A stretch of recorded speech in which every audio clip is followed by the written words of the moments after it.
Yeah, there we go. There we go, and welcome friends and animals and people around the planet and people off the planet. Thanks for listening. We are live, kind of an unscripted, unauthorized type of broadcast here with a special guest. Some of you might know him as Bar None 11970. Others might know him as Chris. He's joining me live today. I'm, of course, Chad, ICP Chad. Some of you know me on Twitter. I appreciate you guys taking a moment to stop by, have a listen to the little chat we're throwing on, kind of an improv thing, talking about the war on our mind. Covers a lot of different aspects of that topic, but that's what we're going to get into. Of course, anyone's welcome. We love to hear from you. You can jump in the chat room there, or if you got something to say, maybe even like to join the live chat, let us know, and we can look into making that happen. Chris, thanks for spending some time with me, man. I know this is completely off the cuff, and I just messaged you out of nowhere and said, hey, you want to do a live chat? And here we are, so thanks, man. I appreciate you being here.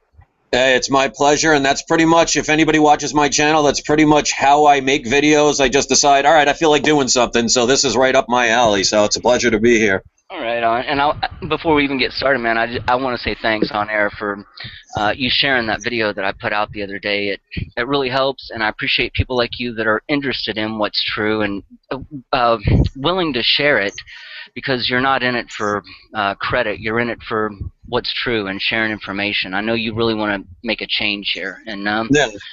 And if there are other people out there that have YouTube channels or anything like that, and they're having problems, if they're spending time trying to get information out that's positive and they're not getting anywhere, I want people to know, if they come to my channel and I know it's something that's, you know, beneficial to people, I will do what I can to help promote it, because I'm so tired of all these quote-unquote communities talking about unity and togetherness, and yet they will not work together. So I want to make sure that people will know that's what my channel is all about, and it was my pleasure to help you, and I'm glad to see it's going viral. Yeah, it's getting out there. I'm glad other people see value in it. Yep. That's kind of where this came from. This idea of the war on our mind is obviously psychological warfare has been in play on the American people and, of course, on everyone worldwide for a long time. But, man, does it seem like they're turning it up to 11 or what? You know what I think it is? I think it's the fact, with the technology that we have, we're actually able to see it better. Because without YouTube, without the internet, without Facebook, Twitter, and all those social networks, how would we have known these things are happening? So it was a lot easier to silence these things for the longest time. And that's like when people say, especially if they're just hearing this stuff for the first time, and we say this has been going on for such and such amount of decades, centuries, whatever, they'll say, oh, well, people would have talked about it. Well, even here, while we have this internet and have this transaction, the whole world isn't seeing it, just a select few. So just imagine 200 years ago, when the only way they can get communication was via a telegraph or a newspaper. So I don't think it's speeding up. I think people are just have a better way of actually acknowledging that it's really there. That's a good point, but see, here's the thing. The other side of that is the same technology that is allowing normal people like you and I to notice this and observe it is the same technology that it's allowing them to wage this psychological warfare on our mind. And I'm hoping that people, not only with that video that I put out, but I'm just hoping people see this online, how valuable words are and how important it is for them to control the narrative. That's Yep. why I've had so many people ask me about that video, you know, okay, I see they're bots, but why are they doing this? How does this have any effect? And that's where I don't think people are understanding that as long as they can control the narrative, they can control people's minds. Yes, and a lot of it has to do with the English language, and people have to really start comprehending this. Words are not just simple words. I'm going to show something that I recommend anybody that's either subscribed to you or just here for the first time gets. That right here is a Black's Law Dictionary. That is what's called legalese. What I suggest is like 5th edition or less. You don't want the newer ones. But this is legal definitions of what the normal person would think is just regular English language. And if you don't know what you're speaking about, that's how they can entrap you. So it's knowing that it's not just words that are coming out of a person's mouth. It's an energy. It's a vibration. And if you've ever seen somebody scratch their nails on a chalkboard, you can be affected by it. So when it comes to the energy that's being that comes out, and you see how they change legal words to entrap you, knowledge is going to save you. So that's why people really need to start studying this stuff, even if they don't believe in it, because belief is irrelevant when it comes to this. Wow, you saying belief is irrelevant. I love that, and anybody who knows me from the Green Dragon Tavern chats knows why. You mentioned the Black's Law dictionary there, and I'm sure you've looked up the word human. Oh, yeah. Yeah, and you realize it's monster. Yep, and that's why you want to be a live human. Right, and you don't need to be represented in court. You can present yourself. You don't need to be the fiction. Well, I can tell you right now, this is the part that I've been really studying about this. The way they entrap people is the name itself. Because when you get what I like to have, like kidding around calling an invitation to go to court, if your name, let's say, for example, is Chad Smith, they're going to write Chad Slip on that piece of paper, that invitation that says you must appear in court. Now, let me ask you something. If I wrote you, if your name was Chad Smith, and I wrote you a letter that said, "Dear Chad Smith, I am requesting you jump off a bridge," would you do it? Would you do it? No, I wouldn't. Right. So what they're doing is they have your name when you're born. They incorporate your name, and they turn it into a corporation, which is not you. So anybody with any documents that say their name that have been submitted from the government, you think it's you because right, exactly. You think it's you. So when you get a court-issued summons and that piece of paper that says Chad Smith on it, that's not you. That's the corporation. If you respond to it, you are actually committing fraud by trying to claim something that you are not, even though you don't know about it. That's the trick, and that's how they get millions of people. Yeah, that's a great point. I'm glad you brought that up about language, because all of this is done with words. I mean, this isn't some spy technology. This isn't some mind control device.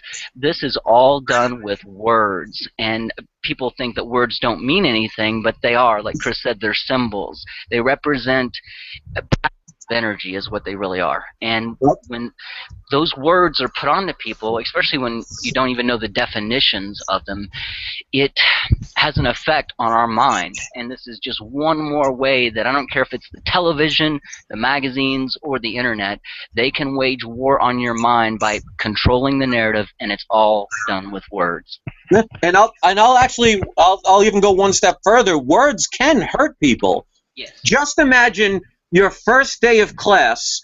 You go to school, you're nervous, you're scared, you're in an unfamiliar surrounding, you're afraid to ask a question because you're a shy person, you might be overweight or, not the cool crowd, and you raise your hand because you were finally brave enough to ask a question, and then the teacher goes to you and says, "I can't believe what an idiot you are that you would ask such a stupid question. Only fat people and ugly people like you would do it."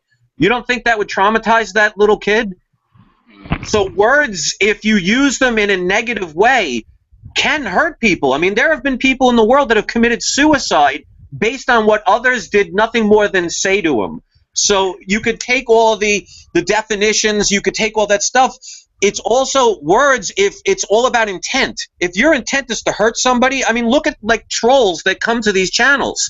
They don't physically hurt us. All they're doing is typing an idea that we process as our information, and it hurts us because we get angry or defensive or upset. So it causes a physical emotion. So it can hurt you physically. Yeah, that's another great point. Again, the trolls, their only weapon is words. That's all they have. That's all they can do is type. And yet they're doing that to not only to instigate and provoke and stir up, but also to give people a certain set of beliefs so that they'll paint themselves into a corner. Yep. Like, for instance, I've noticed so many thousands of troll accounts on Twitter will go on and be negative, be intentionally stupid. I mean, just say the dumbest thing possible.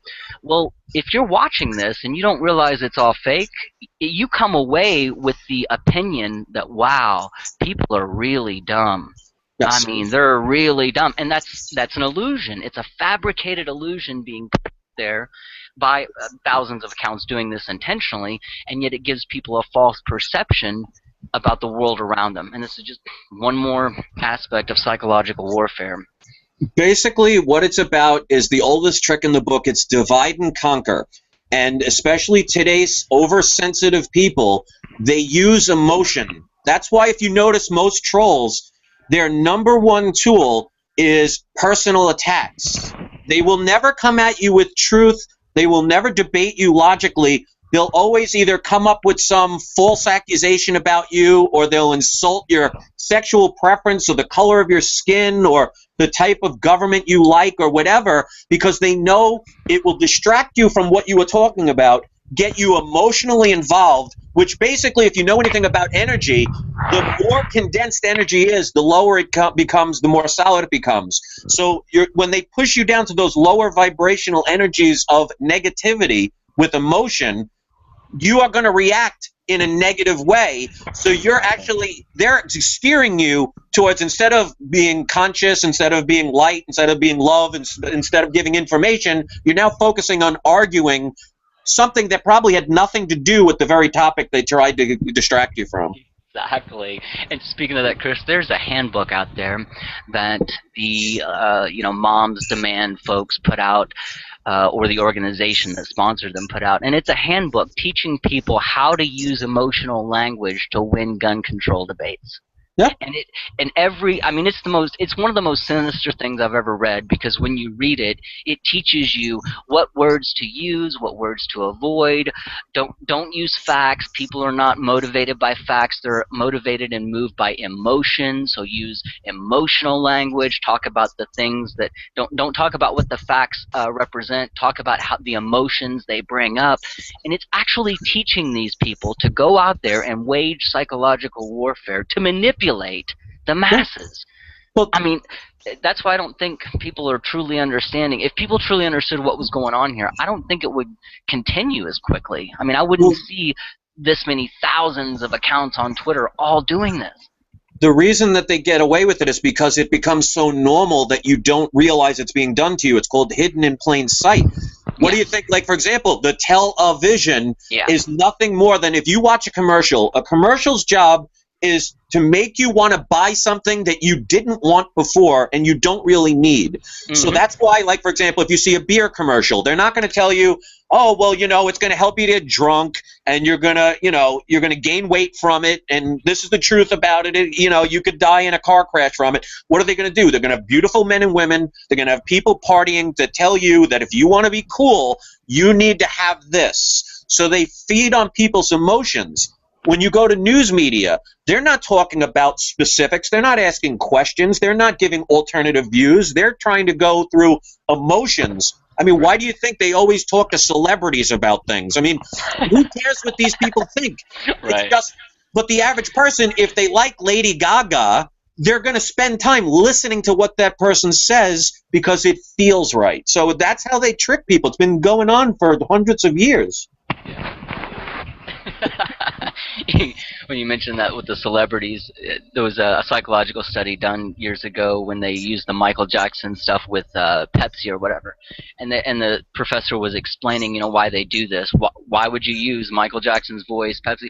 Because the feeling that is invoked when people hear his voice is there's so many people that are favorably responding to it that by association you link that with that product.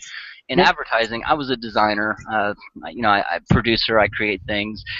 As a designer, we're taught why to use red circles, why half faces work, why you always design in odd numbers.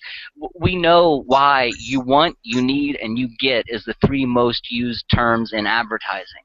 Yep. This stuff works. They do it because it works, and if it didn't work, they'd do something else.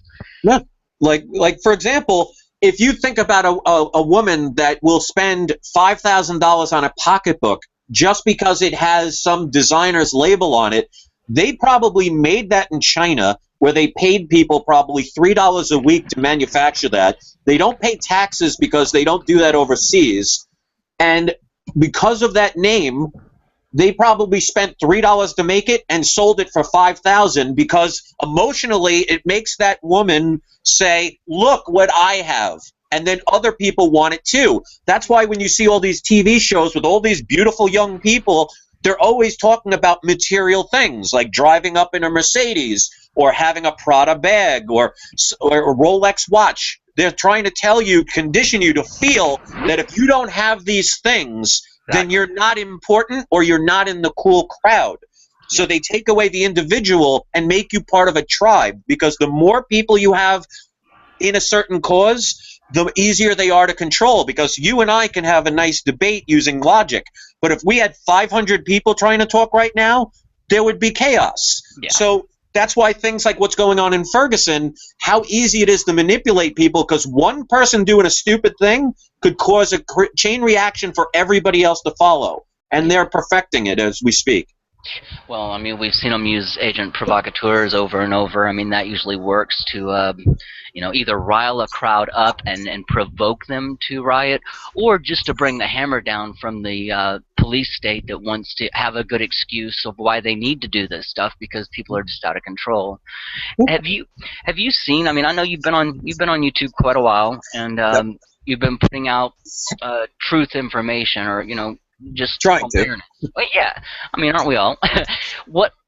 How do the trolls respond to you, and how have they waged war against you psychologically using these methods? I'm just curious.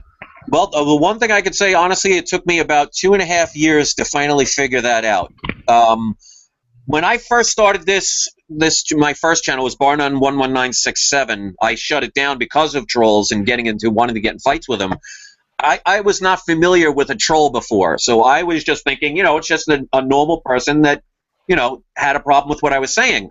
So I would start by trying to use logic and talk to them, and I was always shocked at, why are they insulting me? Why are they attacking me? So I would go back and forth, and they would never change their point of view. So I've seen that the main goal of some troll, and the sad thing is some of them get paid to do this, they use your emotions and they make false accusations, because if one person believes it, they could spread a whole rumor, and then all of a sudden all the information you have is useless because no one wants to listen to it. Right.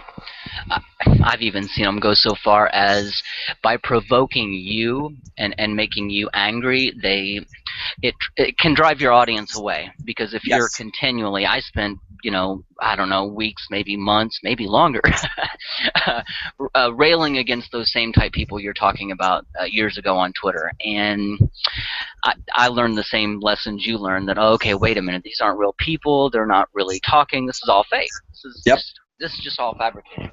Well, you could usually tell when you go to their channel, they'll have no videos, they'll have no content, they'll have no information, no picture.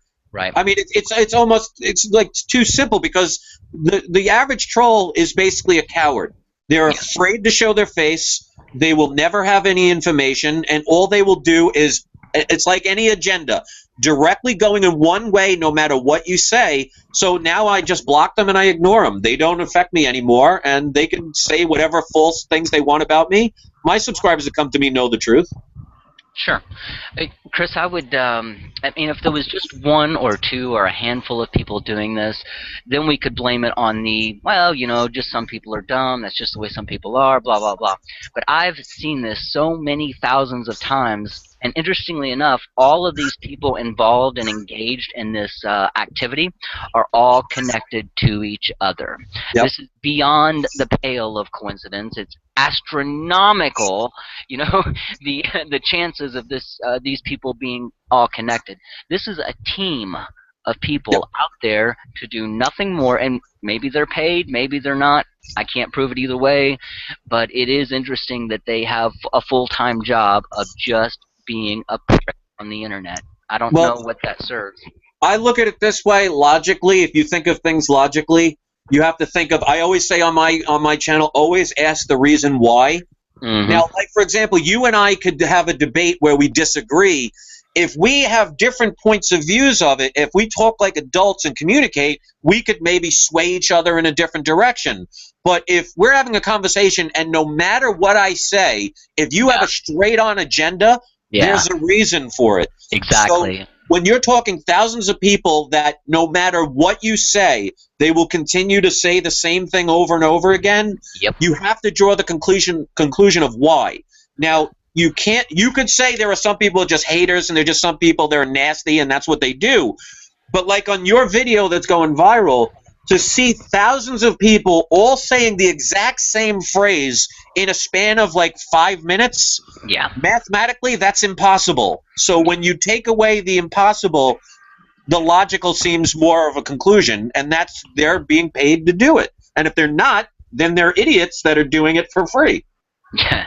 Well, it's interesting because usually they do not all tweet that at the same time. Somebody messed up. Somebody messed up their drip feed and made all those accounts tweet that same tweet out at the same time. But usually what those accounts do is they'll all put that out within in 5-minute increments or every 30 seconds or whatever, so that it's not so obvious.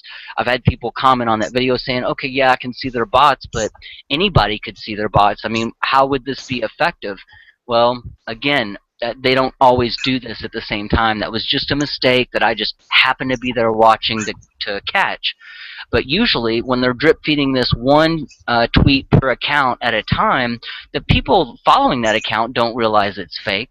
They don't know that that thing's there to psychologically affect them. They don't know that. So they're just seeing accounts repeat the same thing over and over. And to them, it gives this false consensus when really it's just fabricated. The way people can go to fix that kind of situation, because even if it's just a regular person talking, is you got to think for yourself. You can't just go by what the masses think, because, I mean, not for nothing, for hundreds of years, the masses were told that the world was flat and the sun revolved around the earth. And then it took a person named Galileo to come along and say, no, the world is round and the earth goes around the sun. And they laughed at him, they mocked him, they threw him in prison where he died.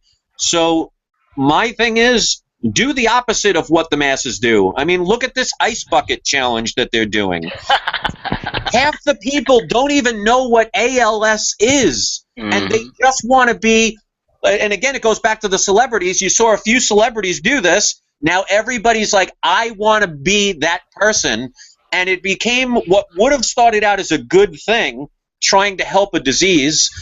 They turn it into, look at me, I'm going to humiliate myself and put myself on camera. If you really cared, you wouldn't put yourself on camera, you'd just make the donation if it was that important to you. Right. So it's all about emotion, and it's also about thinking for yourself and not just going by what the masses think, because that's why you only need one shepherd to steer off 1,000 sheep. They'll all follow. That's interesting because it's monkey see, monkey do. There you go. And you can fabricate the monkey see part, because if you, people see thousands of people acting the same way, they're more inclined to do the same thing. Even if it makes no sense, even if it's as dumb as dumping a bucket of ice water on your head on video. It doesn't matter if people see it, oh, okay, I want to do that too. And that's one of the ways that this psychological war keeps being waged on people, is that, again, by falsifying the consensus, by giving people the illusion that everyone is in agreement with this, well, you know, that makes them feel more inclined to behave the same way. You know, just like you were saying with the commercials, everyone wants to pretend they're individuals and they're unique, but everybody wears the same clothes, they got the same cars, they got the same, you know, they're all the same.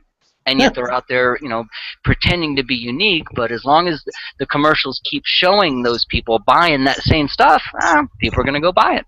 Good, because just imagine, just look at just somebody if they're just watching this for the first time and they're a gamer, because I used to be a gamer before I knew any of this stuff, and they have what they call the game wars, the console wars, PlayStation 4 and Xbox One, and people are actually cursing and fighting each other while these corporations are sitting there counting their money because these people are doing the work for them based on emotion. Yes, and how brilliant. You talk about psychological warfare, how brilliant for these you know, generals in this war to send out this information and send out the troops to make this battle plan happen.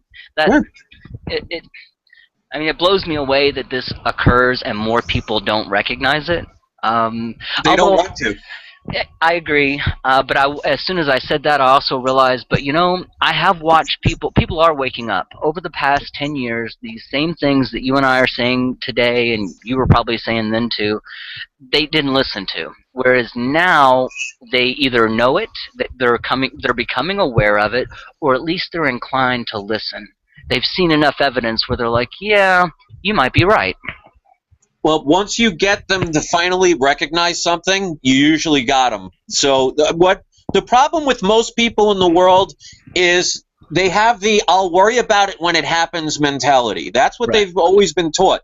I mean, if you ever just research history, if you know anything about the island of Pompeii, the people that lived on that island of Pompeii lived under an active volcano that did not erupt for thousands of years.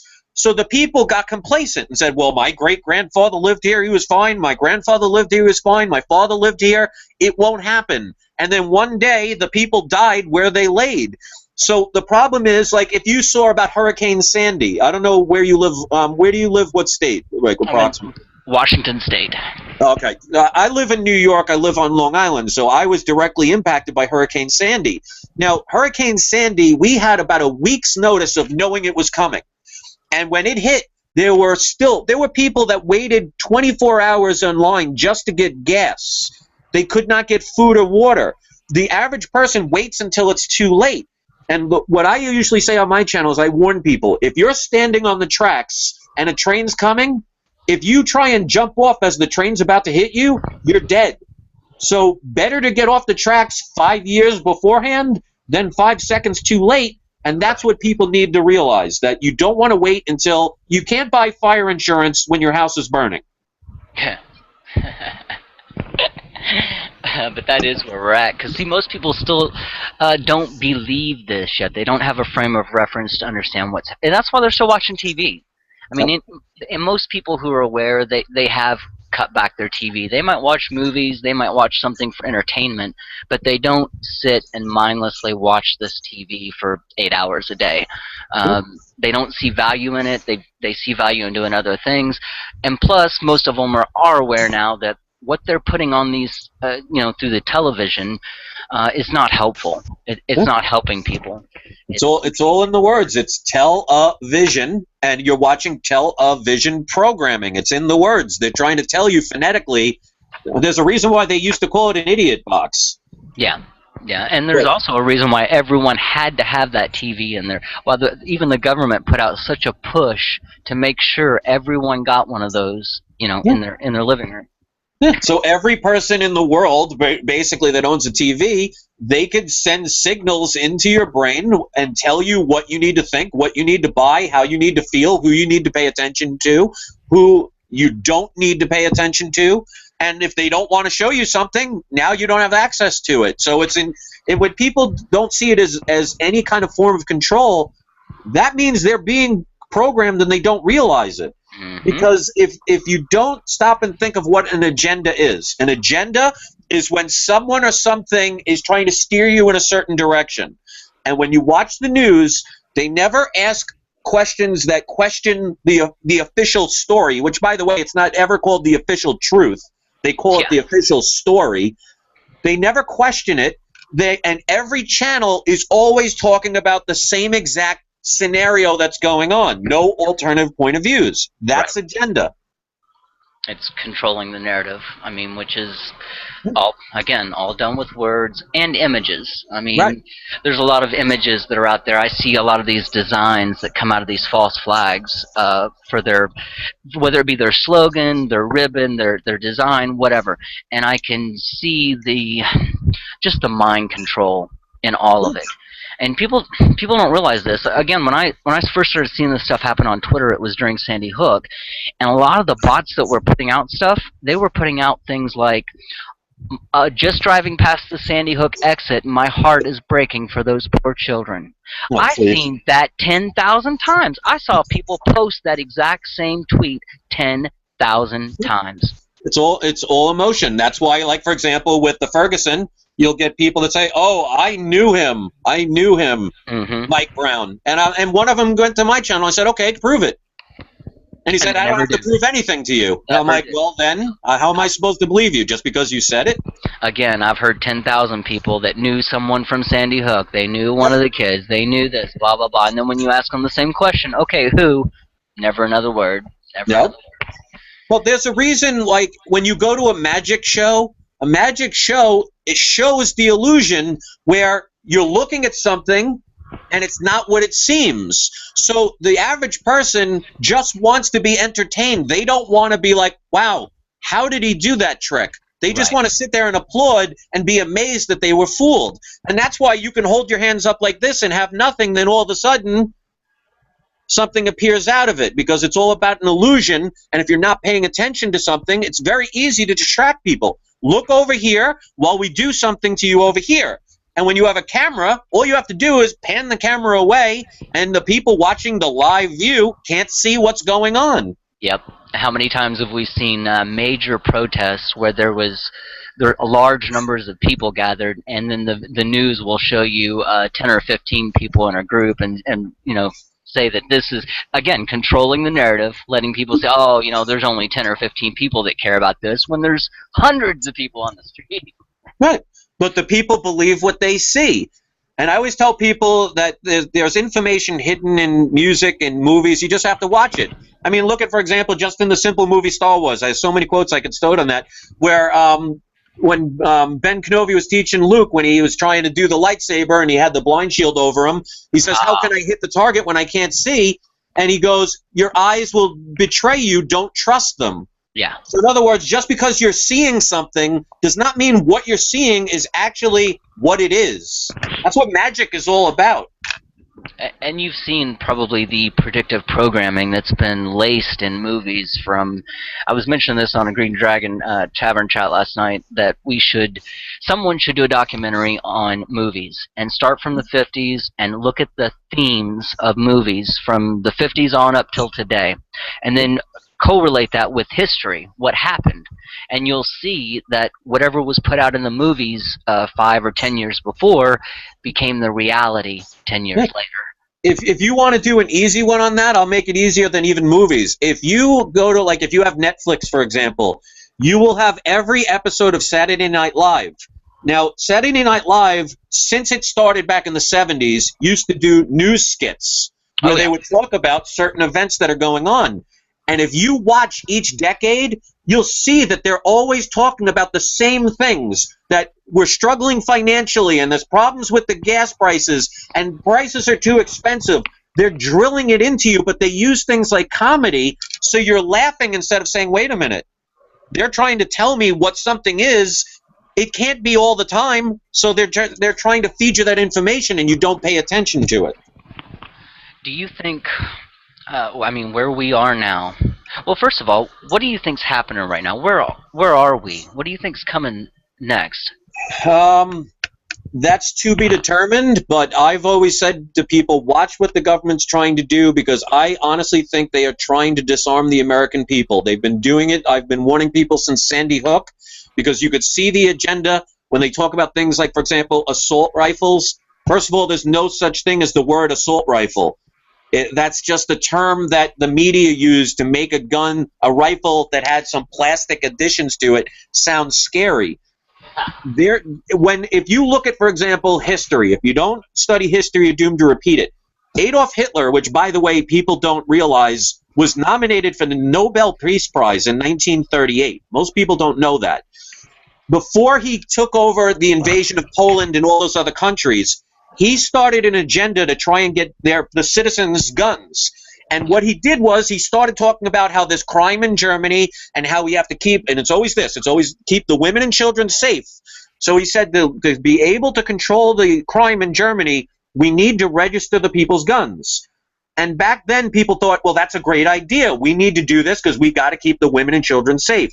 Well, soon after he registered all the people's guns and they handed them in voluntarily, he now had access to where everybody's guns were. So when it was time to do all the things he did around Europe, he knew where to find all the people that could fight against him. Exactly. So when you disarm the people, you can easily control them. And that's why Sandy Hook, the Batman shooting, the Houston shooting, the thing that could potentially happen in Ferguson, they're trying to make people hate guns. And then the government will be applauded by the people to take away their guns, and one day they'll regret that. Exactly. I mean, I'm glad to hear you say that. I'm not sure if you're a shooter or not, but I am. I'm into guns, and you're exactly right. Everything from the assault rifle to the emotional manipulation, even what they're doing to kids in school. A kid will chew a Pop Tart into the shape of a gun, and they'll expel him so that he'll be traumatized and thinking, "Whoa, guns are Yep. bad. Don't even say guns. Don't make a shape of a gun. Don't pretend." Yeah, and you're Well, right also about the not only did Hitler do that, but every dictator who has yeah. ended up slaughtering millions of people has to get the guns first. That's Right, why. because you have to make it easy enough to be able to take control of the people. Sure. If they're fighting back, it's making your job that much harder. Well, But yeah. Uh, just to show the agenda that's going on when it comes to weapons. I mean, I'll give you a prime example. Just when you talk about it common sense wise, it makes sense.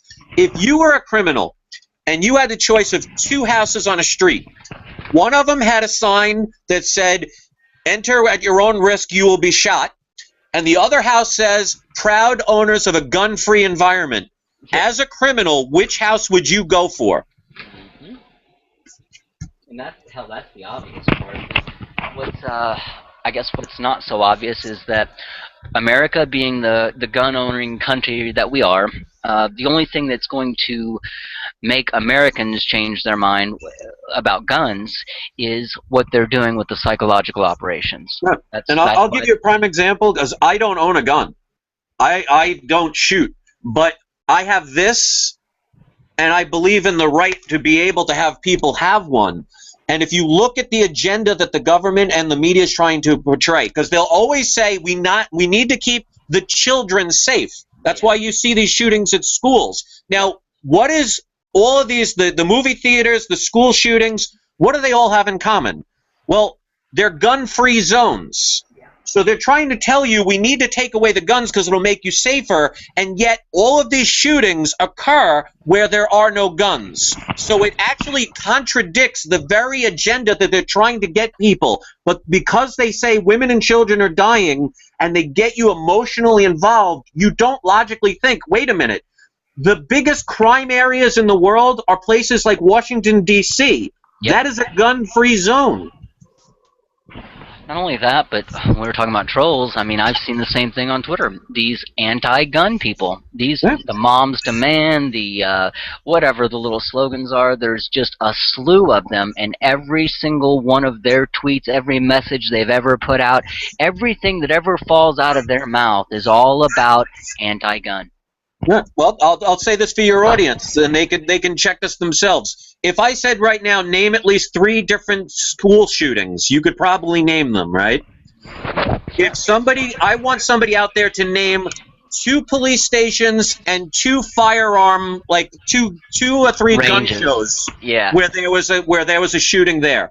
Right. You'll never see them there. Why? Because there are people there that would shoot back and protect themselves. That's You'll right. always see it at gun-free zones, which contradicts the very agenda, thus proving it. Because armed people are harder to kill, and governments know this. That's why they've always had to do the same program. They've always had to get the guns first, and then immediately after they disarm the citizens, what comes next is death camps and genocide. Well, Every time. even if it doesn't come to that, it becomes more restrictive laws. It Yeah. takes away more of your freedoms. And what if another country decided, well, that country is now disarmed, it's now our time to take over? There's always potential. I don't always go for the World War III thing. I don't believe that, we're all going to die tomorrow kind of thing. But I've always said if it's the end of the world for you, that's enough. So Yeah. people need to pay attention to these things before they become escalated, and they have to learn how to protect themselves, and that's thinking for themselves and not basing it on feelings. Now, how does that work with the propaganda is going 2 different ways here? Because on one side, the government's telling us, "Ooh, be scared of big bad imaginary ISIS and Al Qaeda."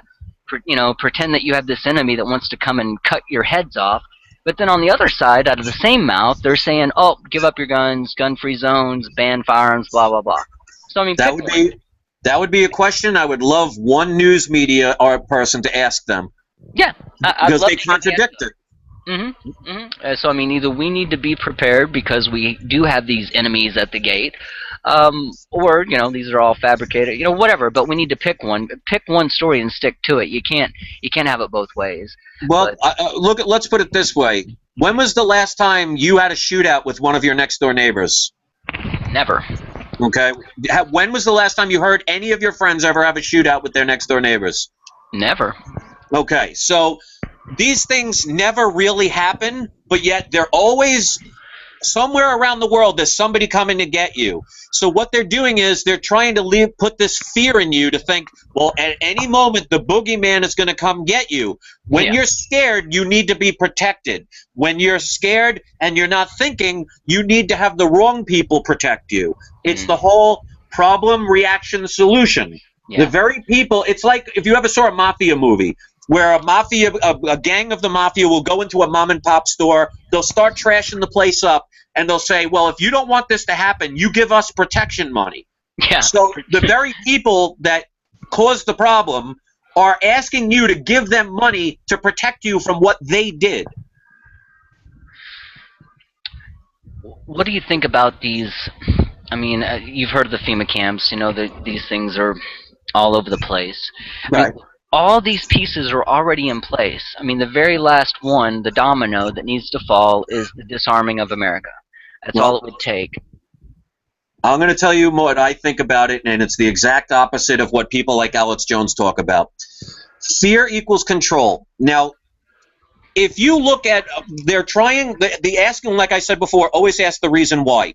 Why are they trying so hard to disable the people's weapons, take away their weapons? Why are they getting everybody stressed out? Why are they having people focus on certain tragedies? Because as bad as the Mike Brown shooting is, and it is tragic if it happened the way it did, there are people that get shot and killed all around the world. Where is their moment?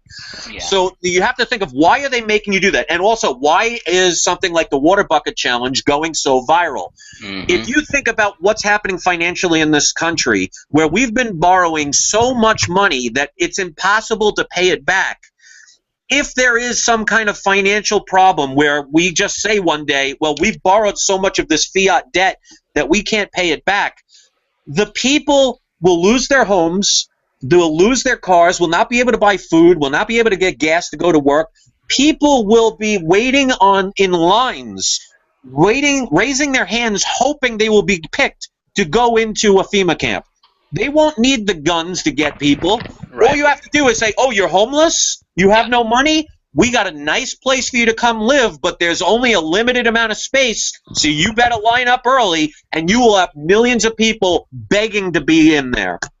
And I think that's the key. I don't think it's going to be a force type thing. They're going to do it with a psychological warfare. They're going to give people the scenario, create a narrative to where it is advantageous to run to the FEMA camp because you're so scared of ISIS or whatever the hell, whatever new threat they come up with. That, people are going to run right to it. And that's why I tell people not to listen to people like Alex Jones, because he's a fear porn monger. He always tries to make you think that everything's out to kill you. If you thought of the government all of a sudden taking the military and starting to point the guns at the people and saying, get in that FEMA camp, there'd be a revolution. There would be deaths all over the place. But if all of a sudden the financial system collapses and then people can't get food anymore, and they say, listen, we've been building these nice places that people can come to, and we'll give them food, we'll give them water, we'll give them free shelter, people will be so emotionally happy with that situation that they'll run to it. So if people understand how governments work and how they use a maze to get you to go in whatever direction they want to get you to get to that cheese that they've now replaced with a cat ready to eat you. They will use emotion and fear and then pretend to be the savior. So they will cause the collapse of an economy. They will provide the reaction of everybody getting scared and not knowing what to do because they'll be all chaos. And then they'll come up with the solution and say, we have these nice made-up camps that will take care of everything that you need, and the people will be killing each other to get in them. Yeah. Chris, do you think there's any, other than the obvious of unplugging from the corporate state-sponsored media, get your brain on your own head so you can do your own thinking and stop listening to the machine, other than unplugging from the machine, what can average people do to I guess, fight back? Not just stay off the battlefield of this psychological war, but how can they fight back? Well, the idea is to no longer fight back, because if you look throughout history, if revolutions and riots and protests worked, considering how many of them there have been throughout history, Yeah. we'd be a peaceful planet. So what they get you to do is, again, like, what are protests? Protests are when people get so emotionally upset with something that is they consider unfair that they go out and hold up a sign. Yeah. When you think of a revolution, what is a revolution? A revolution is when people are so backed into a corner and they feel they have nowhere else to go that they are willing to die to fight for change. Yeah. So again, it's emotion. So if you are at a blackjack table and you go to a dealer that you see is so obvious that he's cheating and you're losing every time, well, if you're dumb enough to sit at the table, keep handing them your money, complaining about how unfair it is, you're going to be broke before the end of the day. If you get up from the table and no longer play their game, they can no longer do it. And what people don't understand is these governments run through the consent of the people. That's why if people research the Constitution, this second Constitution, which, by the way, there are two constitutions. The second one was made in the Act of 1871. I tell people to check this all the time. It works because it's the consent of the governed. That means if you don't argue it, it's the same as consenting. So if somebody's punching you in the face and you say, oh, I don't like that, and oh, that hurts, and oh, that's unfair, and here's my picket sign saying being punched in the face is wrong, well, you're still getting punched in the face. If you walk away, they can't do it anymore. So the problem is they're going to build up so much frustration, and the people are going to be so unprepared that they are going to be so emotionally attached to their anger and their fear and their hatred for what those government people or the whatever spies or terrorists do, is they're going to react in the very way that they're setting you up. The idea is to no longer play the game, and you won't have to worry. It's that simple, but people don't want simple.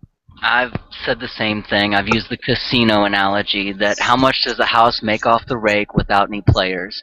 Right. Or the pyramid example. We are all slaves underneath the pyramid along the base holding it up, and we're all bitching about the weight of this thing and, oh, I hate holding it, it sucks, blah, blah, blah. And if we would just set it down and walk away, then they have no base. Exactly. There is no top. We are the base. We are the strength of this, and we're giving it our energy. And again, back to the psychology or the psychological warfare of it. That's why they have us stuck in this matrix, so that we will willfully give our energy to this machine, and it can keep us along the bottom, holding that pyramid up, even while we bitch about how heavy it is. Right. Well, like a famous person, I forget the name of the person that said it, but they said, let the people march all they want as long as they pay their taxes. Yeah. So in other words, what good are the marches if nothing gets changed? Like I tell people, it's about the illusion of freedom. Republican, Democrat, Energizer, Duracell, Coke, Pepsi. It's like me holding up two hands. Yep. You know, if I said which hand, you pick which hand I'm going to punch you in the face with. Yep. You know, isn't that a choice? Yeah, and you're free to choose. You can. Do you want to be hit with the left or the right? You can choose. Right. You're free. Now, the way they've perfected slavery for thousands of years, they got it wrong, because if what they did was they put people in chains, they held them at gunpoint, they locked them up in like jails. But people said, when you're in a chain and you're in jail, you want to escape. You know what's happening. You know what's happening to you. So what they've done is they've given you the illusion of freedom. And the best way to describe it is, if you have a lion in a zoo and he's in a small cage, that lion can't go anywhere. He knows where his boundaries are. So eventually he's just going to lay down and comply, because he's going to get free food and free water, but he knows he can't move anywhere. If you have a lion in a wildlife safari, he has acres of land to roam around on, but he's still caged. So they've just taken off the chains and said, pick your Duracell or Energizer, pick your Republican or Democrat, pick your Coke or Pepsi. It's all corrupted. That's why if you look through symbolism, the symbolism of this country is the American eagle.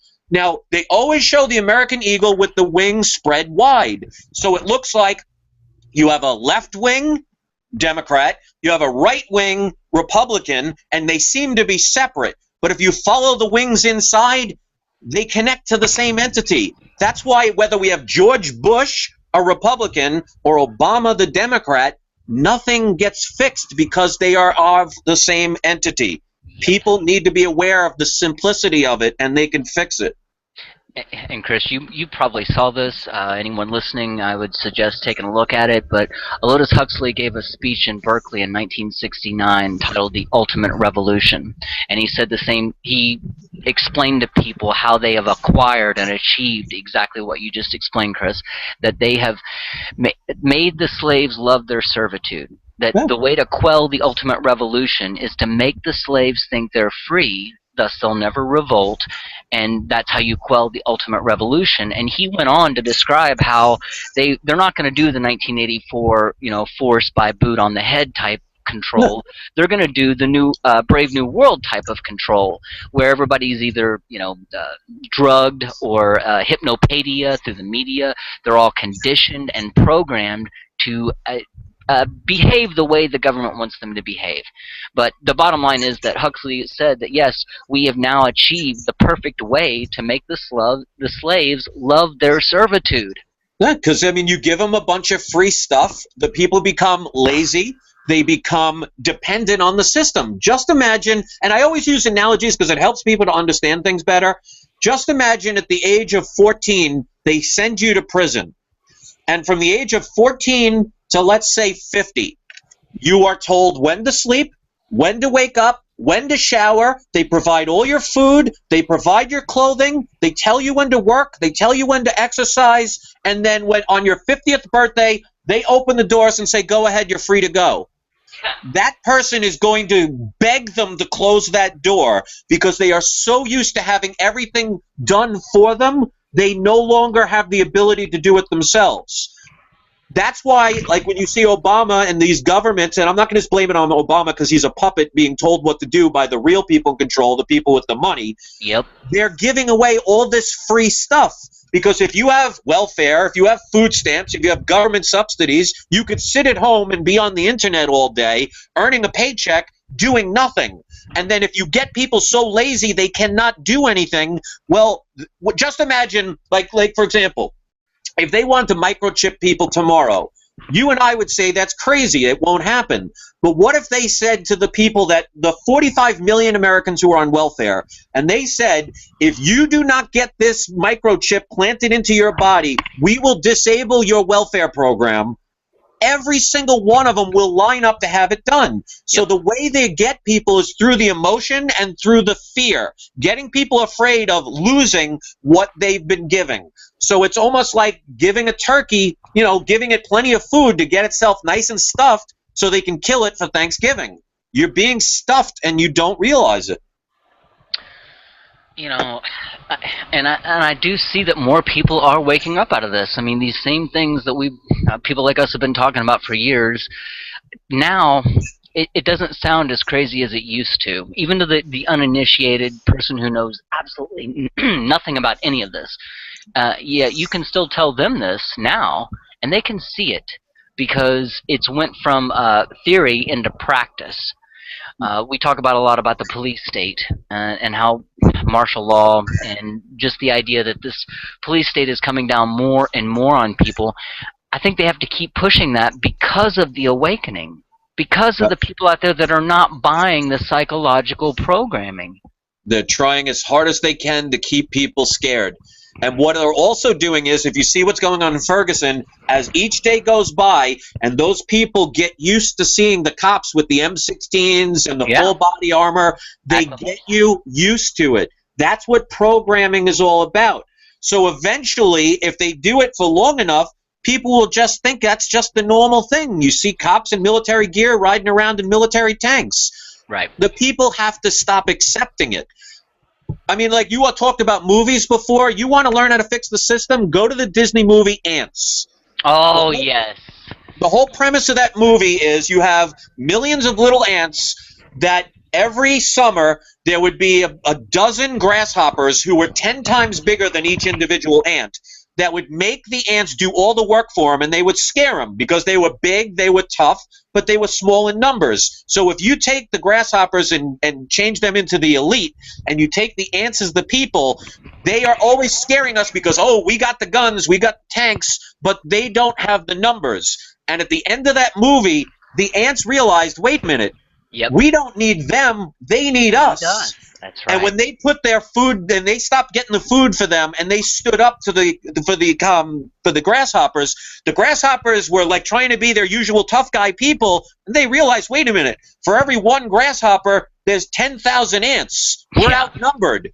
Yeah. So as much as the government tries to scare you, because I can guarantee you, if there was martial law here tomorrow, and they tried to tell the U.S. Army to start shooting American citizens, I guarantee at least half of the military would put down their guns or turn them at the government. Because when you swear an oath to the Constitution, you swear an oath to the office to protect against foreign and domestic, and you are not supposed to follow illegal orders. Anybody that follows an illegal order is a traitor to the country, which, by the way, if anybody knows, the country, United States, is nothing more than a corporation that's filed in the District of Columbia, which is its own country. People have to know this stuff. And a lot of people don't know that. I've even had people ask, why is the District of Columbia not inside the United States? I could explain it right now, if people wanted to hear it. Yeah, give it to them. All right, I'll give you a whole nutshell, because I've been studying this for years now, and if people want to go to my channel, I have videos about it called The Truth, the United States Law, and You. To break it down in a nutshell, they purposely made the Civil War happen. The Civil War was not about slavery. That was part of it, but that wasn't the main thing. What was happening was the South was getting so sick of having to pay the bills of the North and all these taxes that they were being levied that they wanted to secede from the Union and have their own country, which, if you know anything about the Constitution, if a state votes to secede from the Union, it can, because we were originally colonies which were different states, just like all the countries in Europe. We just united and became the United States of America, America being the continent. So people always think USA is one word. It's the United States of, which is a separation, the continent America. So the Civil War, when all was said and done, cost millions of dollars. Even Abraham Lincoln, the reason he got shot, one of the reasons why he got assassinated is to be able to pay for the war, because wars cost money. Soldiers don't work for free, and you have to pay people to build the weapons and the machinery and repair all the things that get destroyed. He had to lower the gold standard so they could print more money. So the greenback was devalued by like 30 to 40% overnight. He didn't want to do it, but he had to do it to be able to have the North win the war. By the time the Civil War was done, there were millions of dollars worth of damage because, you're destroying major cities, all the military people, all the people that went to the hospitals for injuries. The country was going to go bankrupt. So if you know anything about the Rothschilds owned the Bank of England. The Bank of England went to the 41st Congress on December 21st, 1871, and made a deal with them. The bank said, listen, we know your country is about to go bankrupt because you will never be able to afford all of the money it costs to make this war. So what we're going to do is this. We will lend you all the money you want. So you not only will go bankrupt, but you will become a very wealthy nation. We'll give you an unlimited credit card. The only thing we want in return is a 10 square mile radius of your land. So now think of it from, let's say you were part of that Congress, and you are going to be responsible to tell everybody in that country that your country is about to go broke, which means every country around the world would basically buy up your country, and America would cease to exist.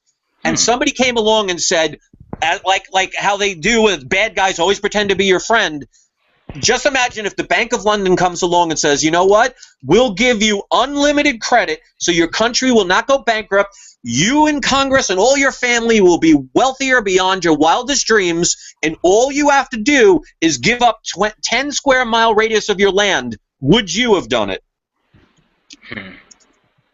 They thought they were heroes, and they thought, what's a big deal? We have all this land of country. You just want 10 square miles? Sure, why not?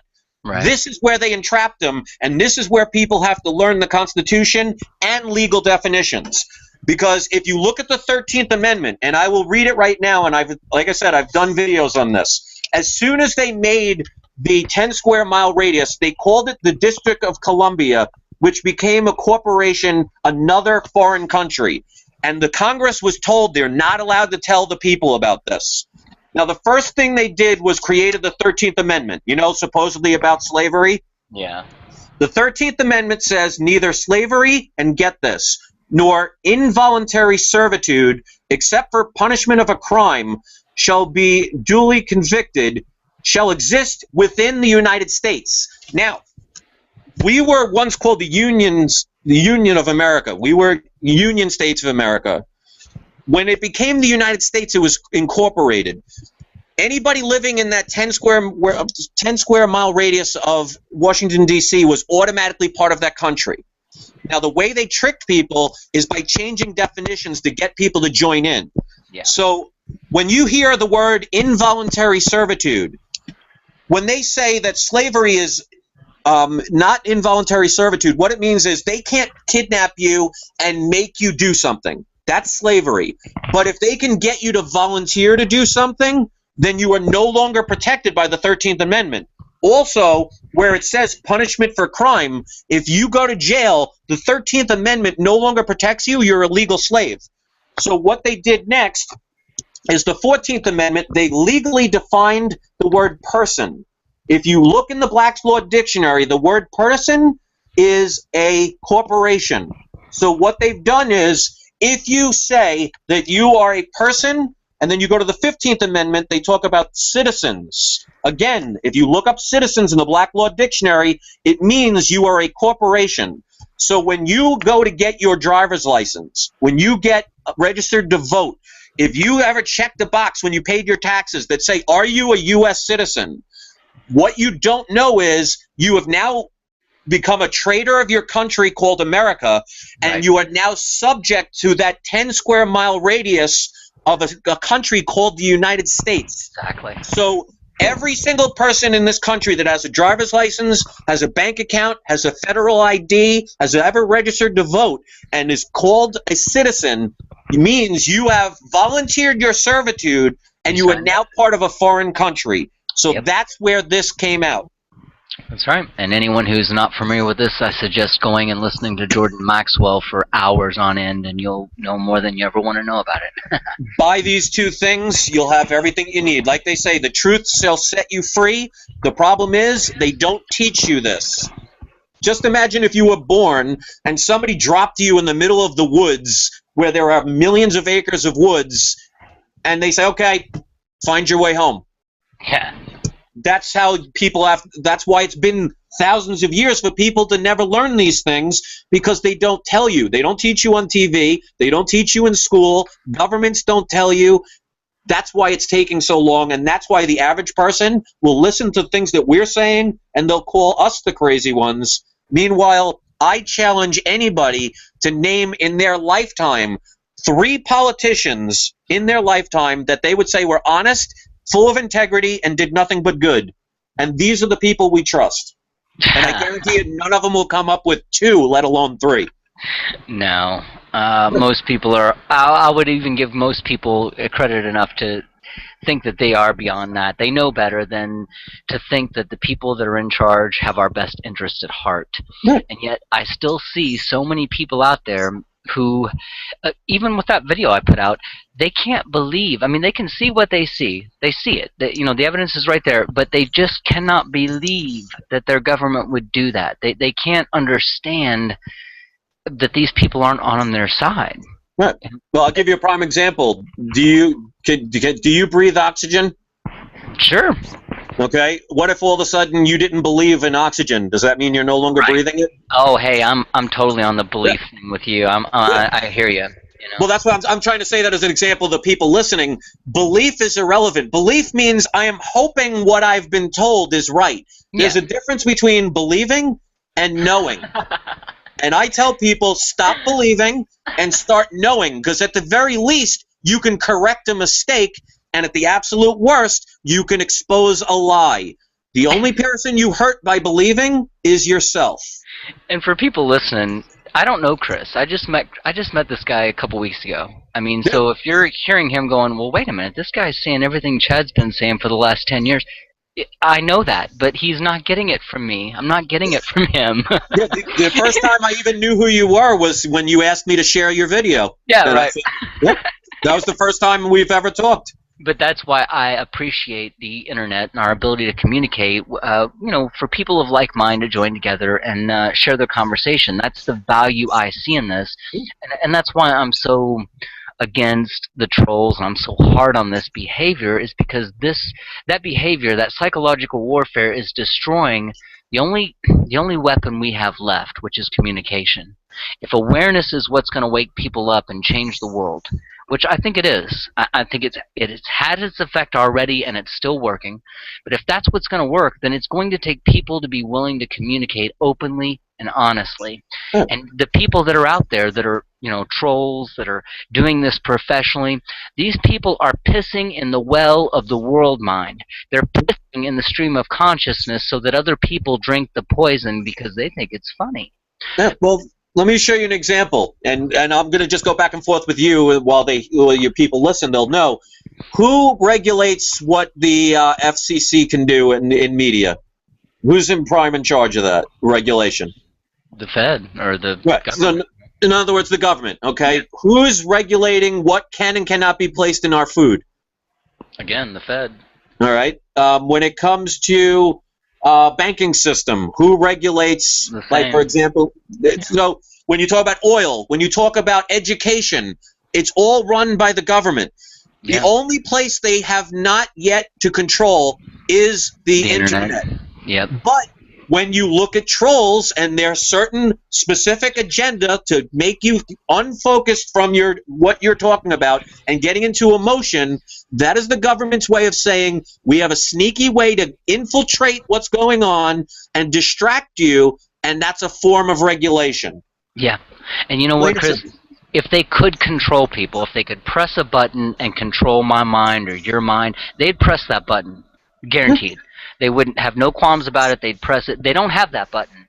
Otherwise, they'd already have pressed it. But because they don't have that button, that's why they need the trolls out there. Because, like you said, just like with the 13th Amendment or whatever, you have to acknowledge it. You have to accept it. And you have to sign on to it. Otherwise, they have no control over you. So they need people out there to manipulate and to gain your consent with manipulation. Why do you think they want to do the microchipping stuff? If you or I would have mentioned microchipping 3 years ago, we would have been laughed out of this conversation.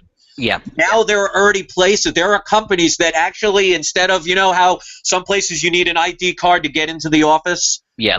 There are already places that have started 2 or 3 years ago. They implanted chips into the people, so now they just scan it that way. Yep. And the way they get the people to line up for it is they'll use it for good. They'll say, well, we implanted this chip in this child, and he got lost, and if it wasn't for that chip, we would have never found him. Or this old lady, she passed out, and she fainted, and she had no ID on her, but thank God she had her microchip because we had all of her medical information and we saved her life. Right. So they'll use, again, emotion, and people say, wow, I need to save my child. Wow, my grandmother's sick too. What if she gets sick?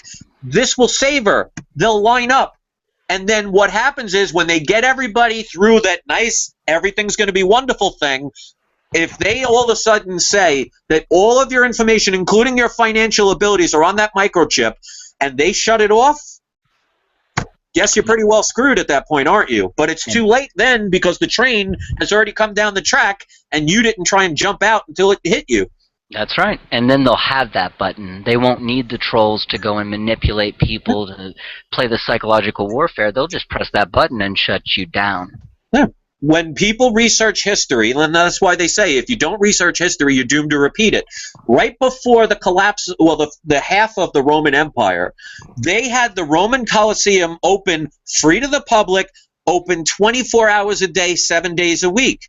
Why? Because if you can't scare everybody. Not everybody is afraid, but you could take the other half and entertain them.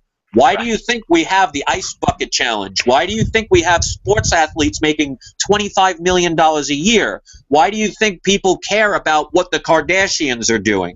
It's because those are the people who are not scared, but distracted through entertainment. So when you see all these things happening at once and you ask the question why, I look at what could be coming down the corner.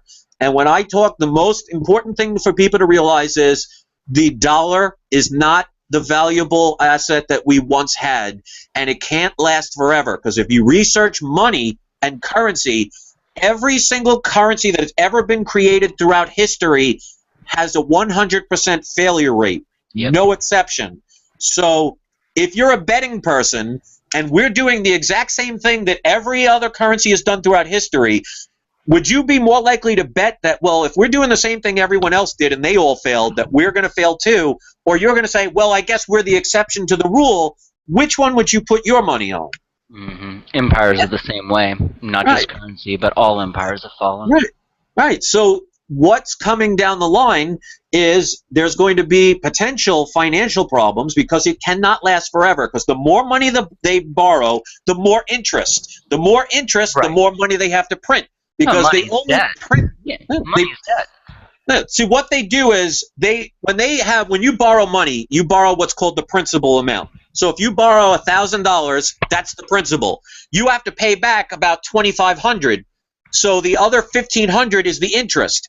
The problem is they only print the principal. So to put it into the viewer's perspective, let's say there is only $1 million in the world, and one person borrows that $1 million.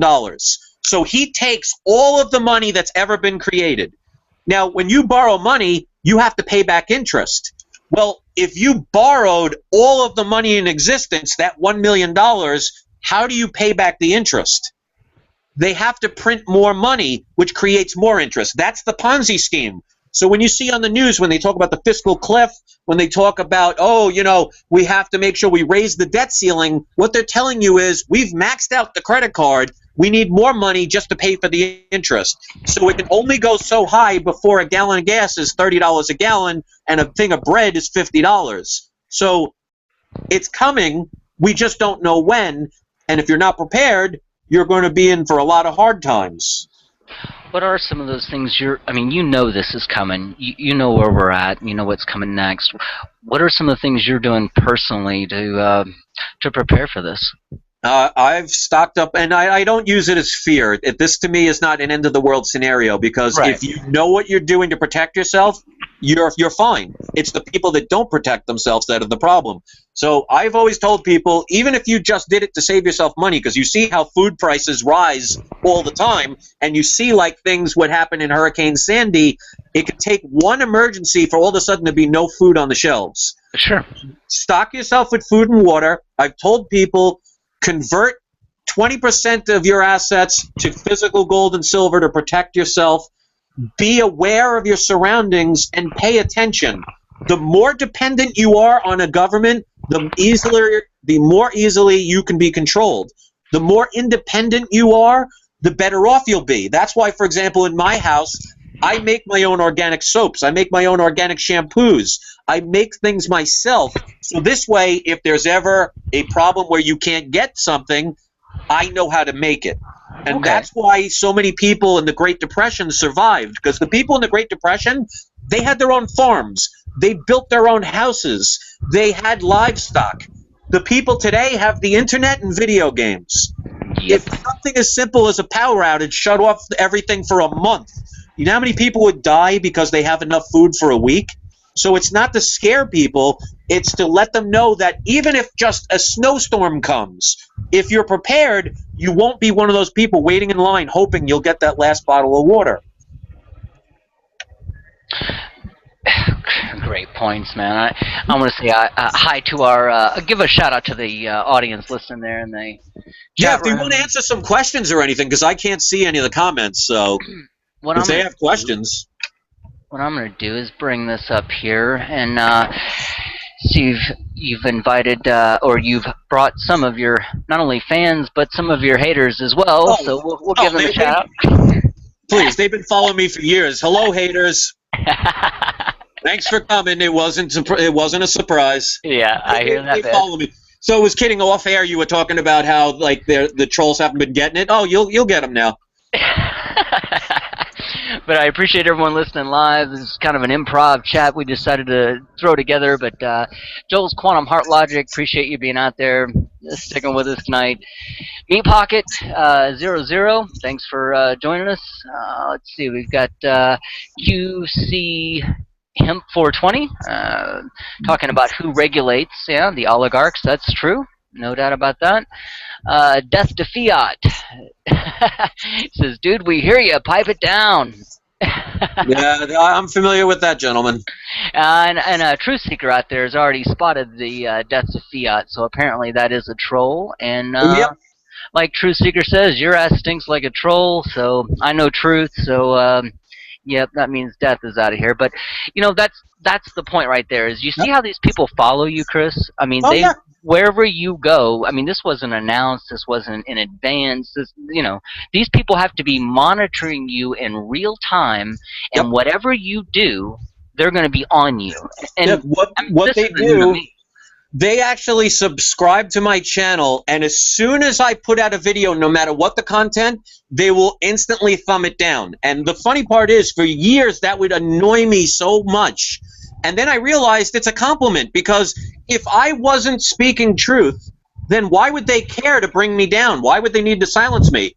Exactly. So the mere fact that they're trying to silence what I'm saying is showing me that I'm on the right path, because they're not going to Britney Spears' YouTube channel and trying to shut her down, because she's not saying anything that anybody really cares about or can damage their programming. So the trolls, let them hate. They don't speak logic. They don't communicate. They try and emotionally get people. That worked for me for about 2.5 years. Now I block them and move on. So if they want to follow me, thank you for proving that I'm right. I hear that. And not only do they do the exact same things you're saying to me, but they'll actually create fake accounts using my images, using my pictures, my icon, my name, or variations of it, whatever. Amazingly, there are people on Twitter that will follow these accounts because they're not paying attention to know that it's not me. Yep. Well, that's. I mean, I have that. I have a Facebook page also, Barnum 11970, and I have to tell people now, if you go to Barnum 11970 and type that in Facebook, there's going to be 2 of them. There's going to be one that's community, that's me, and another one that's entertainer, that's some troll. Exactly. So I look at it this way. Copying is a form of flattery. So the fact that they have to try and pretend to be us. If it wasn't for people like you and I, no one would pay attention to them, because they don't give out anything worth viewing. That's why when you go to their channel, even if they make videos, what do they have, 14 views, 27 views? Right. And those are from the other haters who also hate that person. So without us, they would have no lives. So they need us. I'd like to encourage them. Well, I'd like to see more people being willing to stand up and put what they see on the table, because that's what I've seen the internet is valuable as, is it allows me to say what I see to anyone willing to listen. And if everyone is willing to do that, then that gives us an information network that would be a CIA's wet dream. We outnumber them 1,000 to 1, and if all of us are in direct communication, you mentioned ants. I think that movie is actually called Bug's Life, but either way, that's what it is. Yes. Yeah, great movie. I mean, really heavy concepts for a kids movie. Heavy. But the funny thing is, ants send out communication signals. If you ever seen ants walking in a line, and you think, why do they all walk in that straight line? I mean, hell, they're ants. They could go anywhere. But they'll all follow that line because they're putting out chemical signals. Once one ant goes out and finds a piece of food or a resource that the colony can use, a sugar or a substance, whatever, they'll go out and they'll walk to that, and then they will walk back, and every couple of steps they will drop a chemical scent on the ground that leaves a trail, and every other one of their colonies, every one of their ants in that colony can sense that chemical signal, and now they know where that food is, and so therefore they communicate telepathically as one unit, and they can all work together, and that is the only hope that we as ants have right now, is our ability to communicate and to honestly speak to one another. And that's what these trolls with the psychological warfare are trying to interrupt. That's what they're scared of. Trying but not succeeding. They got me for the longest time. They don't get me anymore. And I know just with the result of this, I'm going to get trolled even more. I say, fine. You know, they call me a communist, which, by the way, if you watch my videos, it's totally opposite of what communism is, so it just shows their intelligence level. They'll accuse me of being a paid government shill. Yeah. They'll accuse me because I have AdSense on my videos. They're like, oh, he's doing it for the money. I make in 2 months of AdSense about $120 in the span of 2 months. If I'm doing this for the money, I'm an idiot. Joe's Quantum Heart Logic asking, still want to know what that is, a pic that Chad uses for his icon. That is something I designed for a book that I ended up using a different cover for it, but I designed it years and years and years ago for a book that I was writing. I never used it, and a couple years ago on Twitter I realized how adequately it represented what I present, and so therefore that's how it became the icon there, Joe's Quantum Heart Logic. And if you bother to look inside of modern man's head and those gears that are spinning on the chains, you will see not only everything that is happening now, but what's coming tomorrow. Well, the one thing, if anybody here is an American and part of the United States of America Corporation, they will be very familiar with this phrase, and it says it all in one phrase. United we stand, divided we fall. Yeah, yeah. Do you think we can get to a point where we are willing to work together, or are we just going to die alone?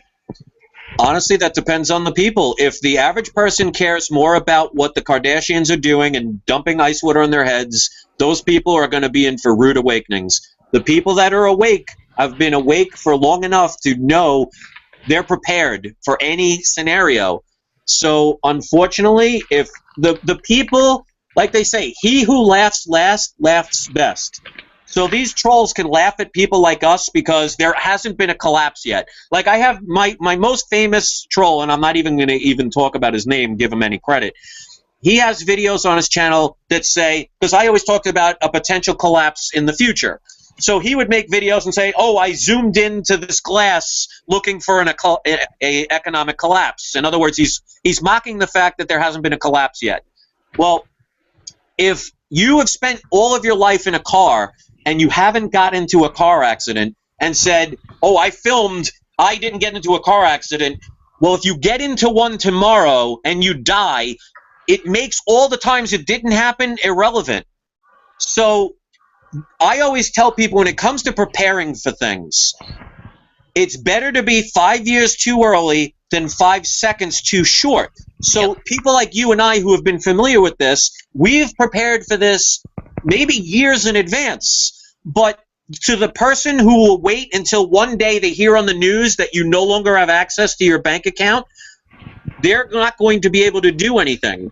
So if the people want to laugh at people like us, unfortunately, people like us will be the ones that have the last laugh.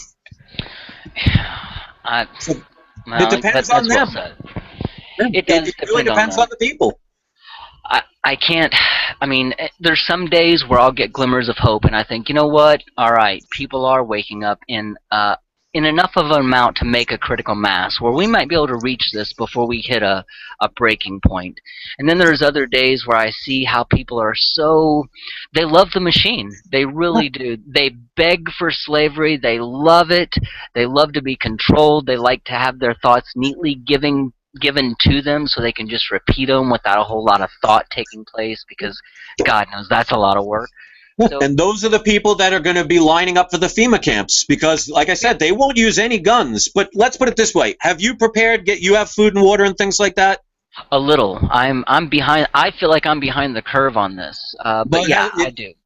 Well, let's say after this you decide, you know what, it's time to step that up. Let's say a year from now there is an economic collapse. And of course, I'm not saying that's going to happen, but let's say a year from now it does happen. Right. If you already have food, if you already have water, if you've converted some of your fiat dollars into currencies of real money, gold and silver, will you be one of the people begging to be online at the FEMA camp?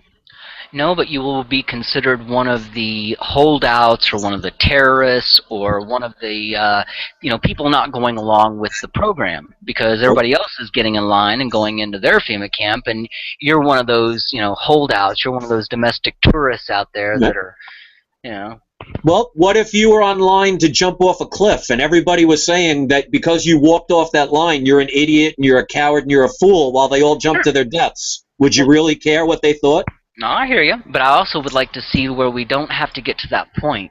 I would really, and maybe it's idealistic, but I would really like to see people recognize their own power, realize that we're holding all this up, and that, hold on, this isn't benefiting us, we're just going to set this down and go do something else. Fuck this game. We're not going to do this game anymore. We're not playing Monopoly. I don't want to pass go. You keep the 200 fiat dollars. I'm going to tip this board over. I'm going to go play something else. Yeah. I'm going to make my own game. It's just like the movie The Matrix, when Neo was first introduced to the fake world that he thought was real, and he said the very people you're trying to save will actually defend the very system that enslaves them. Yeah. So until people realize that, they're going to forever be enslaved. That's why for thousands of years we've been in chains. They just take the chains away. Try and leave this country with all your possessions without having a passport and see how quick you get thrown in jail. You're not free. You're just free to roam around your cage. Well, again, back to Huxley. That's exactly what he said. We have perfected the system that will make the slaves love their servitude, and they'll never revolt because they've got everything at the press of a button. They got their food, their water, their entertainment, all the things that a rat needs in a cage to be happy. They've got, and so they don't know that the cage is even around them. They think they're free. It's the illusion. It's the illusion of choice. Like if you think like Coke or Pepsi, well, I like Coke and I like Pepsi. Well, they both have the same chemical ingredients that are going to make you sick. So who cares which one you have the freedom to choose? Both of them are going to make you sick. So congratulations on your choice. You picked a different brand that makes somebody else money so you can get sick. Congratulations. There's your freedom. As long as you've been on YouTube, have you ever been approached by anyone trying to, co-opt you or make you an offer you can't refuse? Nope. The one thing I've learned, especially recently, is everything that we do and say and interact with is nothing more than energy condensed. It's vibration. Like, for example, there's no such thing as solid. This is not solid because it's made of atoms. Atoms are light particles. Light particles is nothing more than energy in motion. It's vibration. So the way they manipulate people is to bring them down to a lower kind of vibration. That's why you have solid is very slow-moving atoms. When you have air, it's very fast-moving molecules. So when they condition you to be angry and upset and worried and depressed and fearful, those are lower vibrations which make you more of a solid mass which you can be more manipulated on. That's why when they're always talking about ascension and enlightenment and rising above, they're telling you to raise your vibration, because my voice is nothing more than a vibration of energy that you hear because your body can receive that electric impulse and determine it through a supercomputer called your brain to decipher it as a language. It's nothing more than vibration. So that's why when you're depressed and you're sick and you're angry, where do you feel it? You feel it in your stomach. Right. When you're enlightened, you feel it in your heart and your brain. It's science. People have to remember what they've hidden from us. It's simple science that can easily be researched. If people want to sit there from what they've heard me say and either laugh at it or say that's silly or I don't believe it, they're hurting themselves. I can't help those people. And Chris, it's not just anger. That's a great point. It's so easy to stir people to anger. That's where the provocation comes from these troll accounts. Not only does anger bring people to that lower vibration, but so does sex. Yeah. Sex is a base red energy, lower chakra. It's very animalistic, very base. I'm in the yin and yang. I don't see either one of them as bad. They're both needed, but it is a lower vibration. And the fact that not only does sex get attention, that's why there's a pretty girl on not only all the troll icons, but on all the advertisements. The pretty girl gets attention, but it also drags you down into that lower energy of sex. Why do you think there's so much porn on the internet? I know, and I know people hate to hear that because, oh no, Chad's saying sex is a bad thing. No, sex is a natural thing, but it's still a lower base energy, and that's just all there is to it. It's like anything. If you become too much of anything is bad for you. Like, for example, if you had all the money in the world dumped on your house, you're going to be in a lot of trouble. You couldn't be able to move. You probably suffocate in that very money. Right. Even like sex. Just imagine if somebody would think, like the average guy would think this is the most amazing dream. Just imagine if your fantasy came true and every 30 minutes another beautiful girl came into your house and had sex with you nonstop. Seriously, just think about that. After a while, you would be sore. You would be in pain. You would be tired. You would have no energy. And eventually, you'd die of a heart attack. And you would end up hating sex, by the way. Right. Because how many times, just imagine the first couple of hours, you'd be thinking, wow, this is ecstasy. This is great. This is every dream. Just imagine 2 weeks. Right, imagine 2 weeks later, nonstop, no able to sleep. You can't get any food. You can't go to the bathroom. You're as sore as hell. It's now your worst nightmare. So it has to do with, that's the whole yin and yang. It's all about balance. Right. Because if you have too much of anything, you are off balance. That's why when you're sick, you get a dis-ease. Your body vibration is no longer vibrating at its certain thing. That's why, like, for example, this is one of the things I tell people to research. This is a tuning fork that is tuned to 432 hertz. That is actually a tone that will help cure your system because it's your body's natural healing vibration.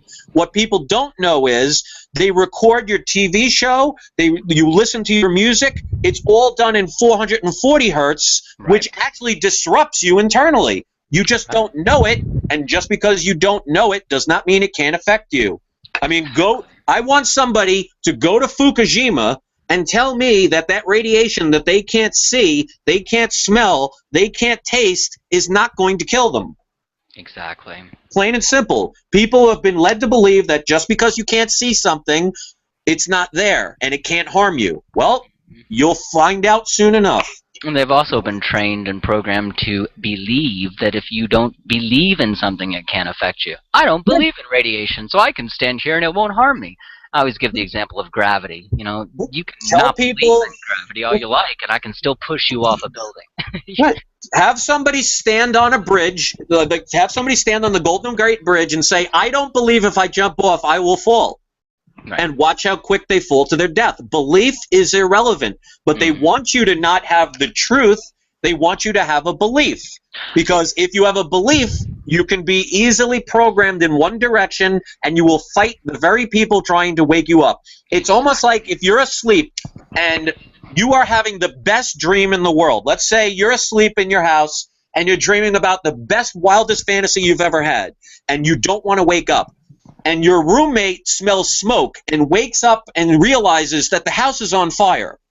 Now, your friend, if he really cared about you, is going to go in your room and try and wake you up. Now, let's say you don't know there's a fire. You're just having this dream, and all of a sudden your friend is trying to wake you up. And you say, dude, what are you doing? Leave me alone. I'm tired. I'm sleeping. I'm having the best dream. Let me go back to sleep. And if that person cared enough, he was going to lift him up and carry him out. Well, meanwhile, the guy is going to be so dazed and confused. He's like, why the F are you doing this to me? Put me down. And he throws him out of the house and probably punches him. And then he turns around and notices his house is on fire and then realizes why his friend cared enough to wake him up. That's what it's like to be asleep, and that's what it's like to not believe. And that's the thing the very trolls that hate us are going to feel the pain of if this stuff happens. And that belief, that is the key. That's one of the greatest weapons of this psychological warfare is belief. I mean, that's the whole point of giving these people beliefs to paint themselves into a corner and get them to behave accordingly. All you have to do is give them the correct belief and they'll behave accordingly. Well, I was going to say, put it in proper perspective. Let's look at the trolls. Their goal is they believe they can shut our channels down. How much has that worked? Not at all, as a matter of fact. I mean, so there you go. Their belief is what they do is eventually going to make us shut down our channels. Well, we're still here. So what good is their belief? And they'll try even harder now. But they can't. When you raise your vibration, they cannot do anything. We can't stop them from what they're doing, but we can stop how it affects us. So if they want to call me a shill, if they want to call me a communist, if they want to put my personal information out there, it's not going to stop me. It's not going to do anything. So let them hate. It'll come back to them full circle. You're dealing with that in the best way possible. I've seen your videos on that as far as dealing with it. And in my opinion, you're dealing with it the best way possible. This stuff hasn't affected me the same way. I mean, I kind of saw it right off the bat, and it didn't ever really get me angry the way it's supposed to. No. But it made me more aware of what's actually going on around me. Because at first, I mean, even when I started telling people on Twitter about this, they didn't believe it either. They didn't believe it. They thought I was just calling out people. They thought I was just being mean to random people for no apparent reason, when really I'm actually berating, fake accounts, and I can see what people are doing when they do this stuff, and that's what got me noticing it in the first place. So as I started calling this stuff out, a lot of people who were listening to me on Twitter, they didn't understand what I was doing, and they would even message me saying, hey, why are you, every time I see your account, you're raging against this person or whatever. And that's where it got me to think, well, wait a minute. Okay, this stuff isn't really affecting me. It's not really making me angry. I'm just pointing it out so other people could see this. Yep. But I still had to switch up my tactic because they don't stop with that. They never, ever stop. So like I said, if you don't let it affect you, see, that was always my problem. See, because first of all, I'm Irish and Sicilian Italian. I'm a Scorpio, and I live in New York. If people would have known the type of person I was 10 years ago, half those trolls would never want to meet me, because not only was I a person with a lot of attitude, I had a lot of friends, and I'll just leave it as the word friends. Right. But when I got onto the internet, see, I was always brought up old school. I was like, if you and I have a problem, come face to face, let's settle it man to man. Yeah. So when I first got on the internet, I never knew of a thing called a troll. And I was just so insulted by these cowards who would hide behind a computer and try and be a tough guy. Yeah. And I actually wanted to fight some of them, because I was just, they got my attention because I never dealt with that in real life. It took me 2.5 years to finally understand their agendas, and that you can't win by playing their game. So now, even though after this conversation I'm probably going to get trolled 10 times worse, they're not going to affect my outcome of my videos, because I can't stop what they do, but I can stop how I react to it. And that's what people have to learn. You can't stop haters from hating, but you can stop it from affecting you. When you said how it used to affect you and you wanted to, fight these people, you wanted to have physical confrontation, I totally understand that. Yeah. I guess I've dealt with it a little different way, because you notice all these trolls are always hiding.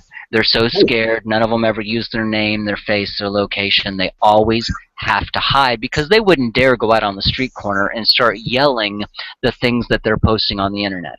Please, they'd be either beat up or shot. Exactly. They'd last about 10 minutes, and they know this, and they're so scared. That's why they have to stay and hide behind their computer and their fake, identity. So I learned real quick that one of the first ways to shut these people up was to expose them, to give people, look, this is their name, this is their location, this is their IP address, this is where they're at, this is who they work for, here's their mom and dad, whatever.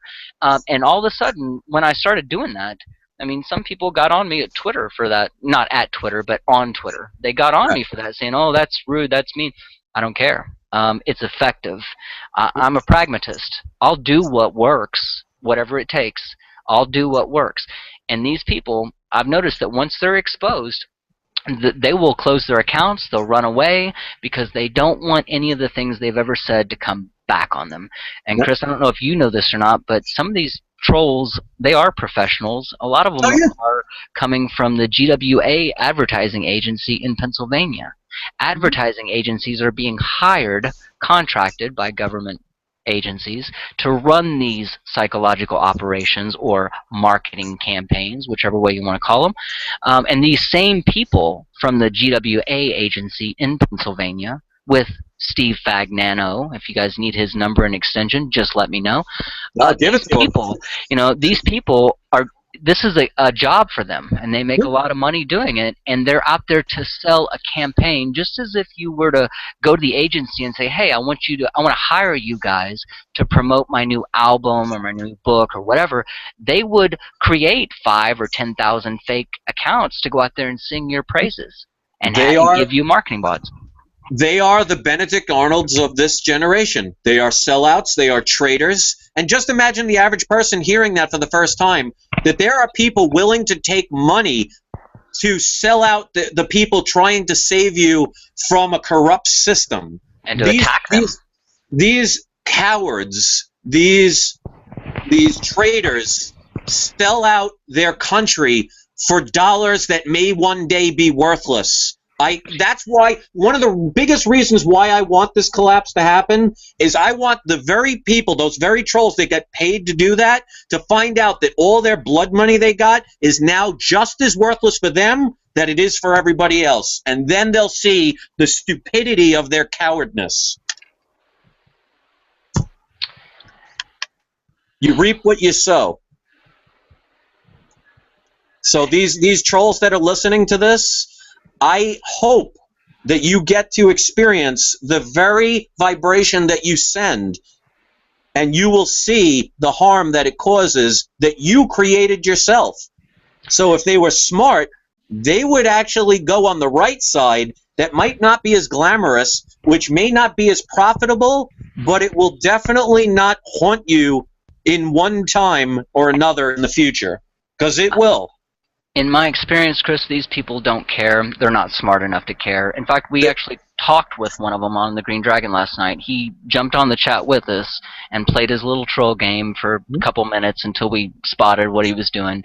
But I used the opportunity to try and learn what makes these people tick, and they're not smart enough to know. The truth is they don't care, and I think there's a day coming where you won't have that computer to hide behind soon. They'll know. They may not know now. It's like the people in the village of Pompeii. They didn't know what it was like to be burned alive in an active volcano until it happened.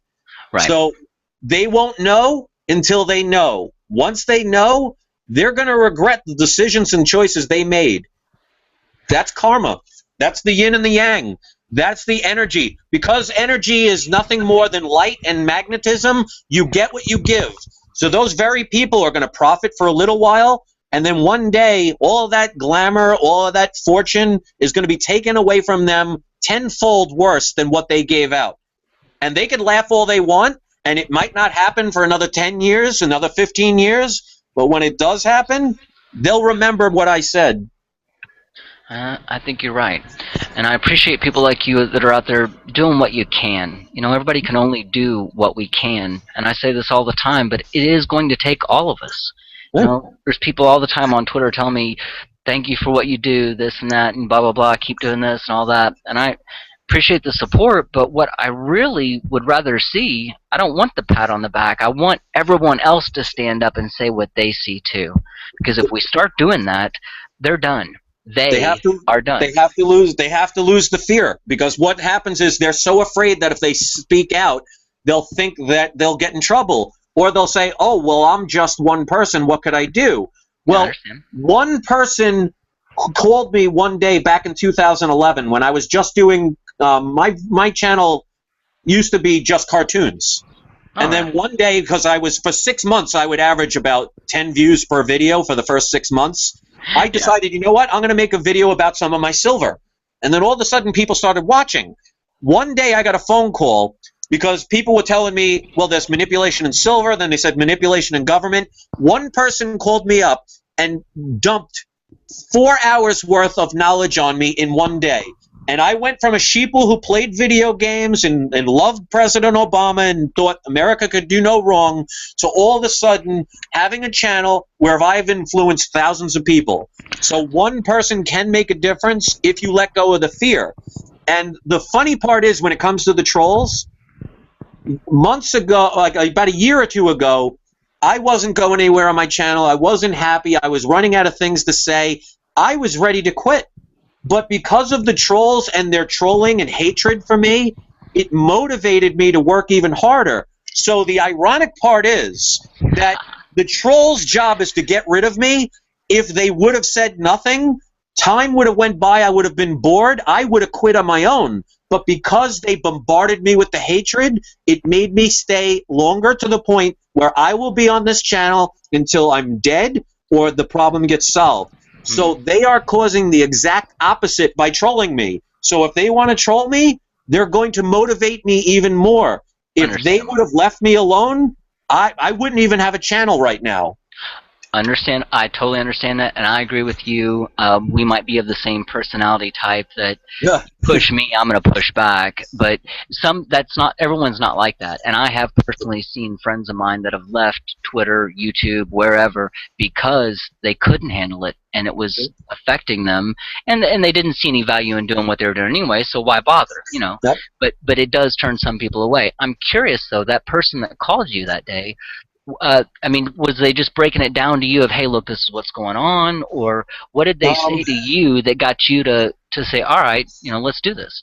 Well, all of my life, I basically knew things were different in me. Like, I always sensed things didn't make sense. I didn't follow the average person, but I never knew why. So when this person called me, and I'll just say his name is Jay, I'll just use the initial J. I mean, he told me about the Act of 1871. He told me all these things, but I didn't understand them. But it made sense. It felt right. And for the first 2 years of my channel, I was all over the place. I was listening to the Alex Joneses. I was trying to figure everything out. I was angry. I was depressed. It's like, you know, when somebody dies, you go through all these different emotions. It wasn't until the past year that I really gathered everything together and was able to understand everything that I was told. But if it wasn't for that one person, I wouldn't be here. And all those people that watch me would not have learned what I had to offer. This conversation wouldn't be happening. So even though there's trolls here hating on it or laughing on it or whatever, I guarantee you there's somebody out there that heard some of our information and was curious enough to say, you know what, let me look into it. And then that means we've achieved something. So the people have to, and that's why I show my face on camera. I'm like, if you don't have anything to hide and you're not afraid, you will never be taken down. That is an illusion to scare you. I've been talking about all this stuff since 2010. I'm still here, and I will still be here because fear is a choice. And that's why I think it was Roosevelt said, there is nothing to fear but fear itself. If people want fear, they're going to get it. If they want to rise above it, it cannot affect them. Think of it like a radio station. If you're listening to this radio station here and it's saying you're going to die and we hate you and you're ugly and you're stupid, if you go to this channel, it no longer reaches you. Right. It's the same thing with raising your vibration. I've raised my vibration to a higher level, so it doesn't stop their signal, but I don't receive it anymore. Right. So and not only that, but you're counteracting it. You are directly and actively broadcasting your own signal, which, as you said, every one person makes a difference. That's why I say it's going to take all of us. You doing what you do does affect at least one person, which in turn affects at least one person. It goes on and on. So that right there, you are broadcasting your own signal, which is counteracting the signal that the machine is putting out. Well, I'll give you a prime example. My last video I made, my last two videos I made just yesterday on my channel. There was a person, and I'm not going to mention their name because I'm not into the personal stuff or drama, but there was a person that I once considered a friend who called me on the phone, who texted me earlier in the morning saying, I'm going to expose you for who you are, and you're a liar, you're this, that, and the other thing. The old me would have fought back. The old me would have been like, yeah, bring it on, or I would have sent all of my subscribers to go troll him kind of thing. What I did was I said, I'm going to outsmart him. So I took the text that they sent, and I presented it to all of my subscribers, and I said, and I didn't try and make any sides. I said, this is what this person is accusing me of. I want to ask you, my subscribers, do you agree? And if you agree, I will walk away from my channel. Well, guess what? Every single subscriber who commented disagreed with what he said. And in the end, he apologized. So because I didn't take the old stance of wanting to fight him or want to start drama or worrying about what he could expose, because I don't have anything to hide. I mean, my criminal record extends to a traffic ticket that I got in like 2002. That's what you'll find. Right, exactly. And which, by the way, after 7 years, it's no longer on your record. So I have nothing on my record, nothing to worry about. I don't have a bank account, so even if they hacked into something, I have a bank account that has 1 penny in it, just for that reason. So if they want to hunt me down and find my bank account, you can take that penny, have a great time with it. You'll be able to buy a penny candy. So what I've learned is, and this is where I thank the trolls, I had to learn what I no longer wanted. And all of that hatred that they brought me made me keep fighting them, and I never won. And I got depressed, I got angry, I got tired of it, I got frustrated. But the one time where I realized I no longer have to play their game, not only did everybody agree with me, the person apologized. Problem solved. So the trolls don't seem to understand that if I stoop to their level, I will get what I deserve. But if I rise above it, like I said, I can't stop them from hating me. I can just affect the way I feel about it. So my channel, if people go to my channel and see the video I made, the 2 videos I made just the other day, they can read every single comment. Is my subscribers telling me that that person that accused you of something is 100% wrong? So that's all you have to do. You just have to change your outlook, and like they say, you can lead a horse to water, but you can't make him drink. And once people become aware of these things, that this is a psychological war that's being waged on us, and it's being not just done through the internet, it's done through all media, all mass media, all television, all magazines. It's all designed to control the narrative, because words are very powerful. In fact, even in the beginning it says what? Yeah, there was the word. So these words are very, very powerful, whatever they really are. They're very powerful, and they need to control our words. They need to. That's why if you go out there and start saying a certain amount of things, or you say a certain words, you will be attacked for what you've said, because that scares them. They don't want people voicing that opinion, because the monkey see, monkey do. All of a sudden, if you're out there being free and passing on knowledge, well, then your neighbor might go, hey, wait a minute, I want to be free too. And that's dangerous for them. And that's what scares them. And that's why they need to control the narrative. And the only way to do that among free people is with manipulation. And that's where we're at now. Here's the irony of the part that you said about the Bible. They said first there was the Word. Well, what is the Word? The Word is a voice. What is the voice? That's vibration. What is vibration? Energy. It's energy. Yeah. So at first there was energy. There you go. That's all you need to know. And that's why they say God is the light of the world. Well, what is light? Light is energy. They're telling you that everything started from energy. And when we that's all you need. Well, when we speak, we're putting out a frequency or a pattern of it with our ideas, our whatever, our paradigms that we're putting out there and sharing, and that is what the spreading of awareness that's in my mind. I think we're winning the psychological warfare because people aren't buying it anymore. The average person who doesn't know anything about anything, they're not buying it anymore. They can feel inside anymore. I don't know if this is a universal wave, like some energy is about to tsunami onto us, and it's we can feel it coming. But even people who are not aware, now that all of a sudden they've become aware that something isn't right, they can feel it. It has to do, again, it always has to do with energy. You ever hear somebody say, oh, there's a full moon out, and that's when people get crazier? Yeah, but the moon is always full. Right, but what's happening is when it's a full moon completely, It's the magnetism of the pull of that moon that affects the water in your brain. So even though you can't feel it and you can't see it, it doesn't mean it's not affecting you. I mean, stand out in suntan all day and watch your skin burn. Watch how you get sick. People have to get away from the fact of just because you can't see, feel, taste, or touch something, it doesn't mean it doesn't affect you. And when you talk about like just a word, it's all about vibration. It's the understanding of that. So if people thought of it in this terms, when I'm speaking, think of that like a radio station's antenna. And when you're listening, think of that as like the speaker in your house. Yep. That's all it is. It's vibration that is being put out, and you're receiving it through your antenna, you speak. So that's all it is. It's just we're not taught that in school. We don't see it on TV. Our politicians won't tell us this. So out of sight, out of mind. But yet these people know this, and they use it against us every chance they get. Well, no. Why do you think we call the enemy of the people the Illuminati, the illuminated ones? Again, you're going back to light. That's what it is. It's just knowledge. Like, for example, if people actually studied in the 40s and 50s especially, spies were taught magic tricks. Yeah. How you can conceal things right in front of people.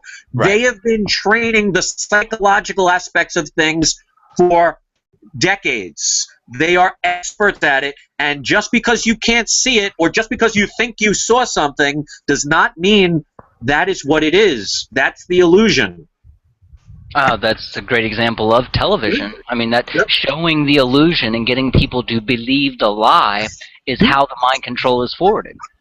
That's why I say all the time it's called a tell-a-vision. They're Right. telling you a vision, and you're being programmed. That's why you're watching television programming. It's in the words. Interestingly enough, when Nikola Tesla gave us the I-beam, his version of what later became television, the I-beam worked in reverse. It looked in your eye and projected your thoughts on the screen. The Yep. television works in reverse. It shows you their images and projects those pictures into your mind. And Right. that's what television is. Yeah. And people don't realize everything that we see is actually inside, because it's nothing more than light being received by your eye socket. It sends it through the optical nerve into your brain. Right. When I touch my hand, I'm not feeling it here. It's sending an electrical energy impulse to your brain, which senses it as pain. It's Right. not anything physical. That's what people don't understand. That's Yep. why you could take a beam of sound like they're doing in Ferguson, you know, that big truck with that big thing they were shooting that signal on? That's called an That was LRAD. nothing. Right. It's nothing more than a sound, but yet it could make you deaf. It could explode your ear. Yeah. They can use, what is lasers? Lasers are nothing more than light, but they can burn through you. So people have to get over this fact that things that are not physical can't affect you physically. You know, I can give everybody here a prime example to show that an emotion can affect you. Anybody that's listening to this right now who is not driving, if they close their eyes and they just pictured, let's say, a puppy, and you pictured a nice, cute little puppy, and you're imaging it in your head, and you're petting it, and everything's fine, you're going to feel a loving feeling. You're going to think of a nice, cute, whatever you're attracted to. It's going to be pleasant. But if I said all of a sudden to somebody, image somebody taking a sledgehammer and destroying that puppy while it's screaming, I guarantee you anybody that did that all of a sudden will feel their heart start to hurt. Now, did anything physically touch them? No. But the mental thought creates a feeling, which creates a reaction, which creates a physical sensation. So until people can understand it's simple quantum physics, quantum mechanics, and science, they will never understand what's being done to them, and they will laugh at the very people who are trying to save them from it. And these people are masters of it. As much as I don't like what they do, I cannot help but admire their ability to be devious and intelligent at the same time, because we're not dealing with dumb people here. We're really not. They've got this stuff down to a science, mind control. Literally. something they've been working on for a long time. And again, it's not something they're doing with a button. It's like we're talking about here. They're doing it with words. That's how the war on our mind is waged. They do it with words, and words can affect you. They can affect your state of mind. They can affect your health. All these things. We know this now, and that's how these advertisements and these marketing campaigns and even these trolls online repeating the same memes, that's the point of it all, is to affect the population and control the narrative using words. And I think we've come to that point where we do understand that this is happening, and at least we know that now. And that's where I think we are winning, because if again you try to tell somebody this 10 years ago, they couldn't hear it. Not a word of it. Well, let's do a prime example. In this conversation, we've had trolls watching this channel, right? Mm-hmm. How much has it stopped? How much has it stopped our conversation? Not even all, because I'm not even paying attention to it. I apologize to the chat room, but I don't watch that stuff as far as it takes me out of the moment. Yeah, but that's my point. Here's them. Here's us. Our paths don't cross. So they could be sitting there cursing at us, making all accusations they want, lying up a storm, but yet because we're not paying attention to it, we've increased our vibration from their signal. It hasn't affected a damn thing. So what they've done is they've spent whatever amount of time we've been talking trying with all of their energy to disrupt our conversation, and it has done a total of 0 effort. Who's the bigger fool? Mm-hmm. Us or them? Complete fail. I mean, over and over and over. And there's personality types like us out there that, again, you push me, I'm going to push back. It's not a unique thing. It's just kind of what happens. But there are people who, when they are pushed that way, even with words, they will withdraw because they are scared of conflict or whatever. They won't go through it. But this is what I've learned from that. If somebody pushes you and you push back, is that the end of it? It depends on how hard you push them. Well, let's assume you just pushed them as hard as they pushed you. Do you think they'll say? No, then it keeps going. If you're going to use force, then don't fuck around. Use force. But this is what I had to learn through all of their heartaches. When they push you, you push back. Now they're going to hit you. You're going to hit back. Then they're going to fight you. You're going to fight back. Then they're going to shoot you. You're going to shoot back. In other words, it's going to keep escalating. Now, if somebody pushed you and you walked away, what happens? Do you get hurt anymore? As long as they don't pursue you and you are free to walk away, then yeah, that is the wisest thing. Avoid the conflict. If you cannot avoid the conflict, then bring the hell. Right, but this is what they want. They want you to think, oh, it's a coward way to back away, or you're a chicken, or you're not cool. So what do? They entice you with your emotion to continue the conflict. In other words, they're giving you the choice through your servitude. You volunteered your servitude to enter into a conflict. If you walk away, they do not chase you. That's the funny part with the government. The government, as evil as everybody wants people to think all around the world, the reason they get away with it is because we allow them to. Yes. When you no longer accept it, they can't do anything. Am I in jail right now? Have I had a gun to my head? Have I even gotten somebody knocking on my door trying to take away everything I own? No. Why? Because I have shown them that my name that is on my birth certificate is not me. So even if they send me a letter of invitation to go to some court, that person on the piece of paper is a corporation. They've already found who they're looking for. I'm a live human being. It has nothing to do with that name. When I acknowledge that name, I have now volunteered my servitude to be in the jurisdiction of the corporation known as the United States, which means I am their property that they registered and owned. I am committing fraud against myself, and they can do whatever they want to me. So people can fight it, they can not believe it, they can argue it, they can try and pay a lawyer, or they can say, like in the movie War Games, the best way to win is not to play. Exactly. But you have to understand it. When they send you an invitation, you choose to accept it. When you choose to accept it, your 13th Amendment no longer protects you, because that's why they write in here, and people can look it up. Involuntary servitude. So if you volunteer your servitude, you no longer are protected by your 13th Amendment rights. You become a legal slave where they play you along, let you think that your trial is worth something, and despite all the evidence, despite all of the videotapes, despite all that, they still put you in prison or fine you, is because you don't realize it's your name that you've committed fraud against, because you think the name on that piece of paper is you. Is you, right? And And you're it's not. exactly right. I found the exact same thing, and with Up, all of a sudden, I can't hear you. oh, you can't hear me? Up, now I can. Okay. What you're saying about not engaging is what I found to be effective in dealing with trolls in this little war on the mind. When you block them, that cuts off communication to them. It doesn't change your message or your frequency or your broadcast. You're still playing your message, but by severing the connection that they have to send you their energy, that shuts them down. And they're done. I'll show you how easy it is. If you turn on your, let's say you go right now after this conversation, you go and put on your TV and watch TV, and you put on a station where they're showing killing of animals. Ah, right. Change the Let's channel. say it's hurting you. Yeah. If you keep watching it and say, oh, I don't like this, and oh, I'm going to write in, and oh, if you keep watching it, it keeps affecting you. Right. If you change the station, Right. it doesn't stop that signal. It just you're not receiving it anymore. Exactly. That's what people have to understand. Right. When these trolls do what they do, they want you to fight back. That's like watching something on TV that you absolutely hate, and it's absolutely making you feel bad, and you're just sitting there complaining while you watch it instead of changing the channel. Then, Chris, that's how we win the war on our mind right there, is by shutting down the signals coming into us and by broadcasting your own signal, which ultimately means thinking your own thoughts.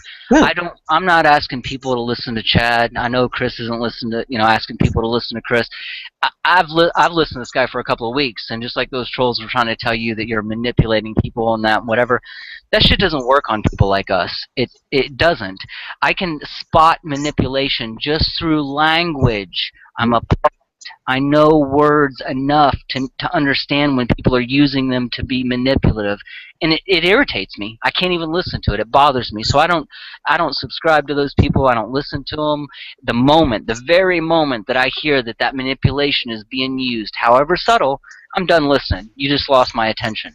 So that right there is how we win the war on our mind, is by severing their connection and then standing up and broadcasting your own signal. Know thyself. It's as simple as that. Know thyself and eliminate the fear. Once you eliminate the fear, all you have to do is change the station. See, the problem is, and this is what I had to learn, I always thought maybe I can change their mind, maybe I can convince them, maybe I can get them to agree or meet halfway. That's not their purpose. That proves their agenda.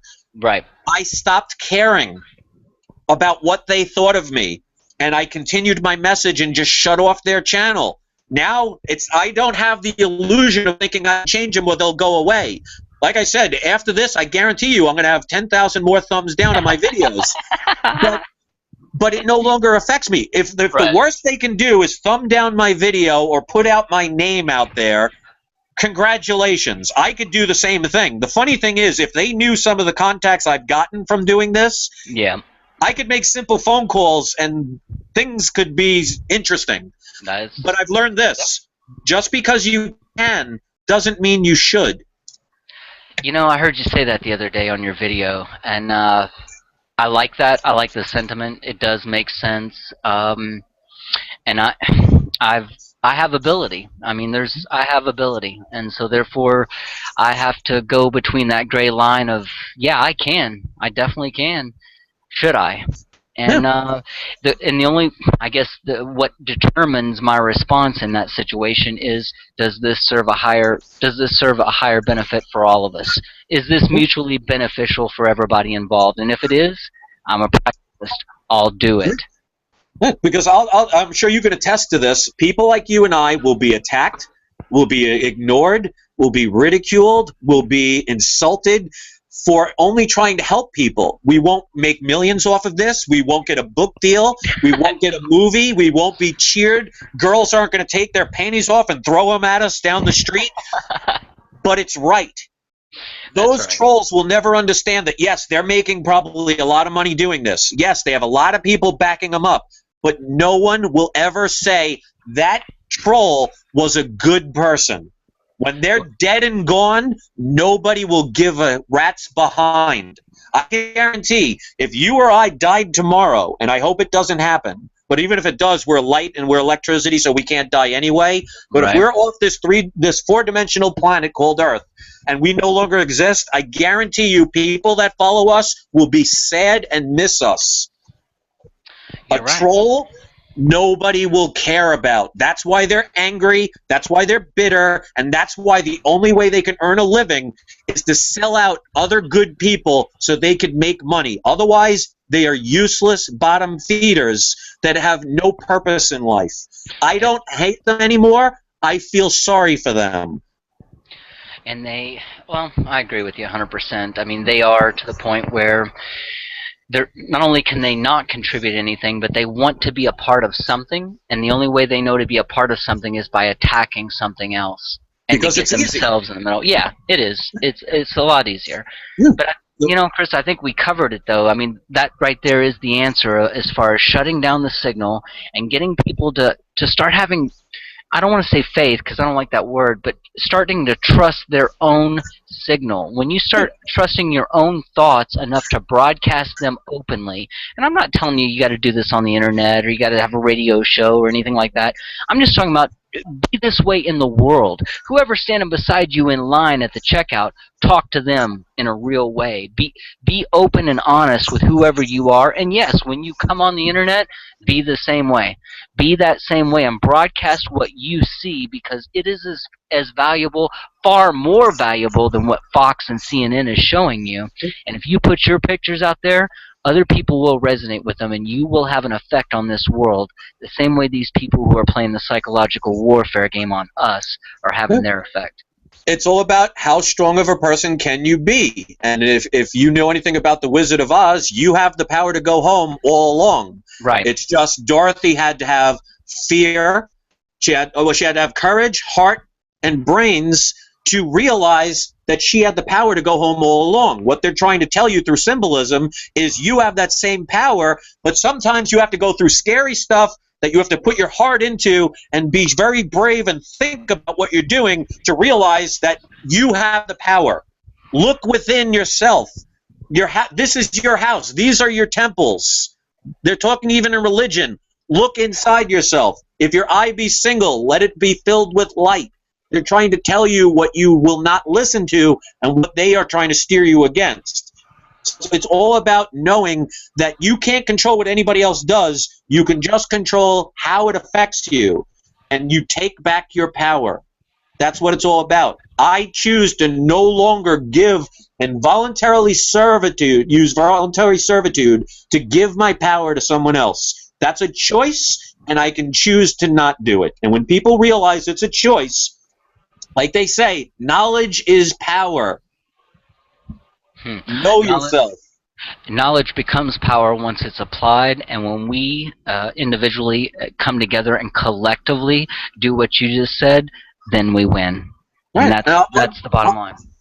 And I always put it in simple terms. Let's say this glass, you're always drinking out of this glass, and whatever drink in it, you drink in it, for some reason it makes you a little sick. But it doesn't kill you, but it makes you sick. But you keep drinking out of it because it's the only glass you have or it's your favorite glass. No matter what you fill in it, for some reason you feel kind of queasy afterwards, but everything always tastes good. What if you find out that there was lead in this glass and it was poisoning a little bit the drink that you had? Well, if you knew the glass did that, you throw away the glass, it no longer affects you. But because you didn't know about it, you kept utilizing it. So that's where knowledge comes into your advantage. Once I know there's a problem, I can choose to keep drinking out of it, but then I can't complain about getting sick anymore because it's a choice, or I can eliminate the problem, and that's putting it away. I don't have to destroy it. I don't have to hurt it. I don't have to make it feel bad. I just have to not use it. And that's the same thing with any corruption, any evil, any troll, any negativity. Once you realize that it's your choice to allow that situation, that person, that event that fear to take over you, once you realize the choice goes both ways, the yin and the yang, you can choose to not give it anymore, and your life will change instantly. Well said. Chris, I appreciate this, man. I know this was, again, spur of the moment, and, you know, someone in the comments said, one of your fans said, oh, Chris and Chad's on, you guys should do this once a week. Anytime, man. She doesn't have a bad idea, man. It's actually a pretty good idea. I appreciate what you do online every day, and I appreciate you having the strength to be who you are and not be scared to come out here and show people. To me, that is changing the world. I look for people like you on the internet. That's who I subscribe to on YouTube. That's who I follow on Twitter. That's the only people I look to connect with in this world, is people who want to make a difference and know that they can. And no, go ahead, please. I'm one of those people. I could talk up a storm. So sorry, that's the Italian in me. Hey, both of us, man, and that's what makes this good. That's another reason I thought this would be a great hangout. Just do a live chat, off the top of the head. You know, like I said, I just appreciate what you do. Those of you out there listening, if you don't know Barnon 11970, you definitely need to go check out his channel. Subscribe to what the man's putting out. You know, he's broadcasting himself. He's not CNN. He's not a corporate entity. He's a person with something to say. And again, that's the people I look, you know, to for information. And I want to connect with these type people so that we can all put our information on the table, get more of the pieces of the puzzle. That's the only thing that's going to save us. I mean, we're all in this together. And like Greg Green said, I'm pulling for you. So Chris, if you want to do this, like, for example, every Sunday at this time, starting around 9 o'clock-ish or something like that, I am 100% in if you want to do it. Hey, sounds like a plan, man. Sounds like a plan.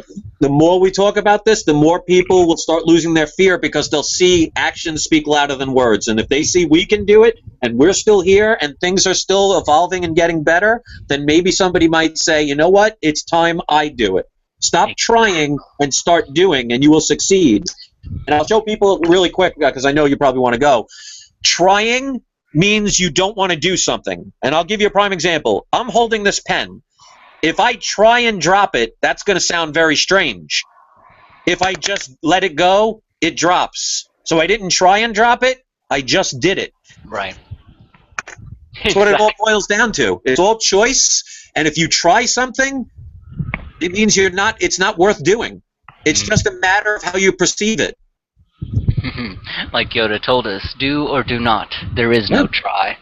And there's also, the funny part is when I talk about all the light stuff, when Luke went to on Empire Strikes Back, when he went to Dagobah to try and learn his training about the Force, and he couldn't get his X-wing out because he wasn't strong enough, and Yoda said, you know, judge me by my size, and then he grabs him by the shoulder and he goes, luminous beings are we, not this material. So in other words, what he's saying is, you're made of light. This is just a shell. It's in the words. It's hidden in plain sight. People just need to see it and realize it for what it is. You play with it all the time. Most people think it's just a movie instead of messages. That's why when you go to war, you have coded messages. So even if you had the plans, if you can't read them, they are useless. And if you look at law, that's why laws are made of acts and codes. Because if you can't decode it, you can't solve it. And you want to act, go on a play, and they can play you. That's why you go to a court, like the same place you play tennis and the same place you play basketball. It's all in the names. It's not a coincidence. And it's all a racket. Exactly. There you go. There's Jordan Maxwell again. For anyone who knows, you definitely need to hear that. So, Chris, I appreciate this. We are going to drop it off air. Leave the people wanting more. I appreciate all 35 or so people that joined us live. And if you see some value in this and in anything that's been presented, we would ask that you share it. Again, subscribe to Barnon 11970. You know, people like this is, again, making a difference, and that's what it's going to take. And it is going to take all of us, so stop being afraid, stand up, start yelling if you have to. You know, do what you think you need to do, but start following your own broadcast. Start listening to your own signal, your own station, and turn that TV off. Turn the machine off. It's not helping. It's going to take all of us helping, all of us projecting and putting our information on the table before we're ever going to see the picture complete. And that's what people like Chris are doing out there. So everyone out there that's doing the same thing. I appreciate you as well. Keep doing what you're doing. Connect with either one of us here or both of us on YouTube. I appreciate you guys listening. We're out. And thank you.